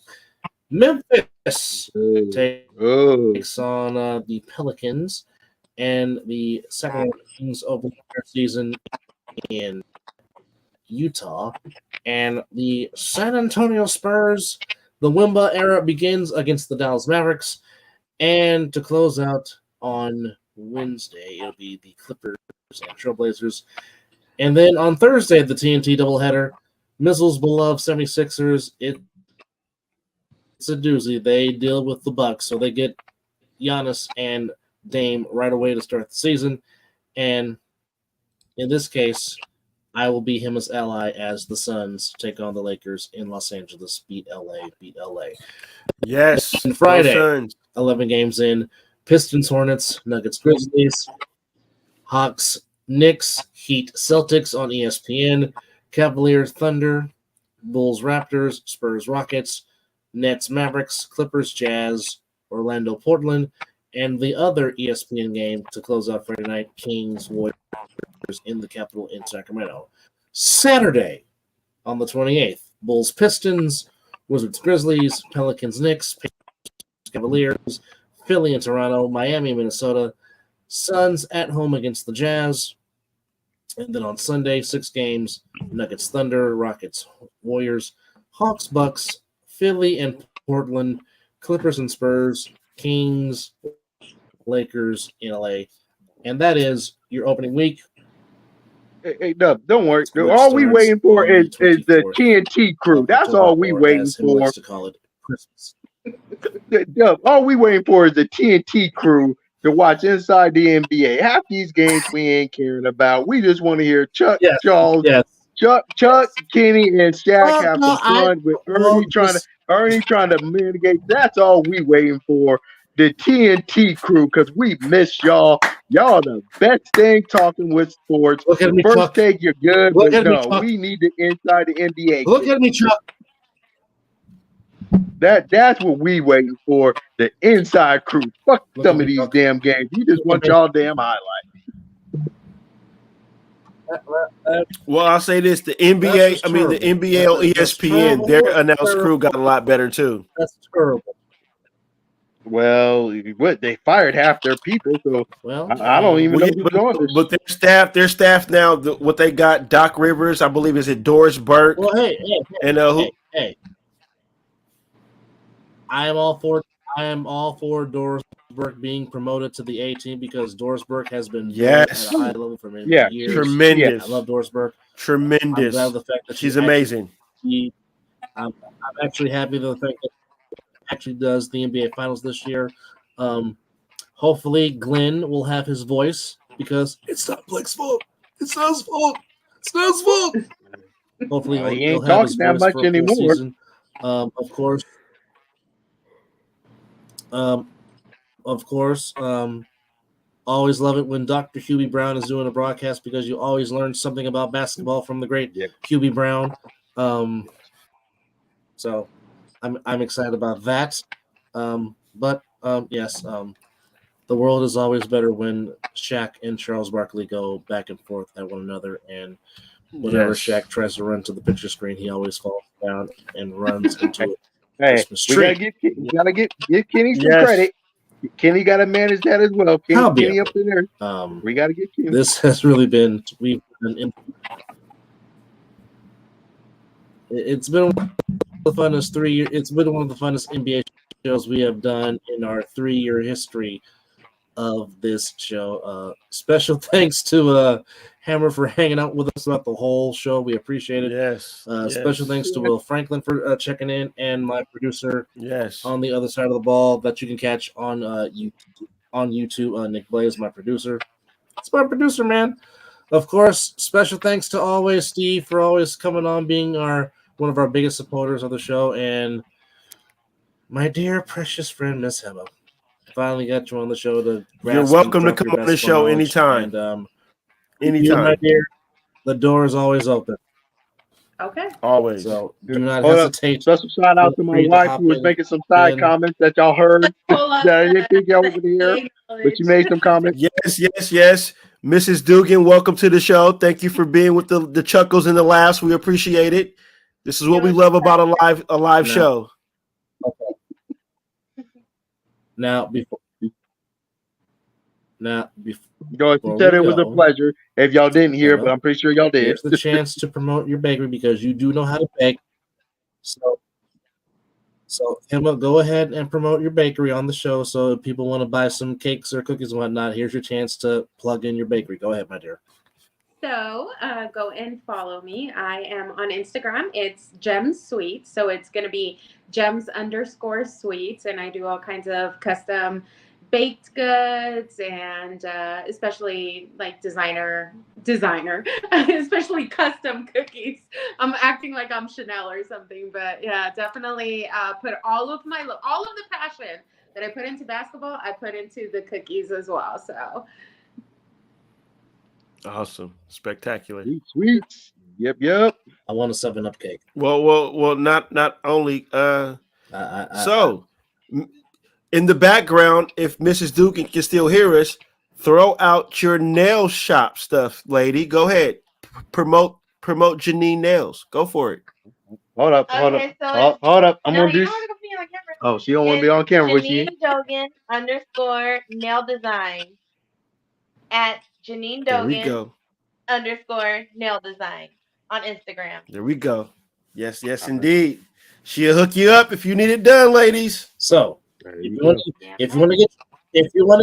want to get your nails did, there you go. If you want cakes and cookies and candies and a 7-Up cake. Exactly. There you go. Yes. So we got this is what we're all about this show. Promotion. We got your nails, your toenails. We got you all hooked up. Everything. Also, if you want to hear somebody, this is a sports show, but you know what, dadgummit, I'm sorry. I was going to say, if you guys want to hear somebody just randomly rant about basketball and the Phoenix Suns, go follow my personal page. This is going to be Valley Girl _ Hema. So Valley Girl for the Valley Boys of Phoenix Suns, and then _ GEMMA. Love it. Love it. Definitely would be checking in on that. Definitely. All right, Dub, take us out, brother. A bunch of glitter also. Just don't forget the glitter. Oh, boy. Well, needless to say, this. Well, you know what? This is our first ever. This by far is our longest basketball show, as we for sure. No, not Barcelona Hammer. Good grief. Yeah. Again, special thanks to our guest that came in to comment. Special thanks to our friend and huge supporter of the program, Steve, and of course, my dear friend, Ms. Hema Gordado Perez, for coming on and we're passionate about basketball and the Phoenix Suns. So again, to all of our subscribers, we thank you. We love you. Like I said, me and Mizzle, we do this show for y'all. Like I said, we hope you enjoy watching as much as we enjoy bringing it to you. And like I said, the season kicks off on, as Hema would say, Christmas for her, and the meaning of life becomes full again for her and other basketball fans.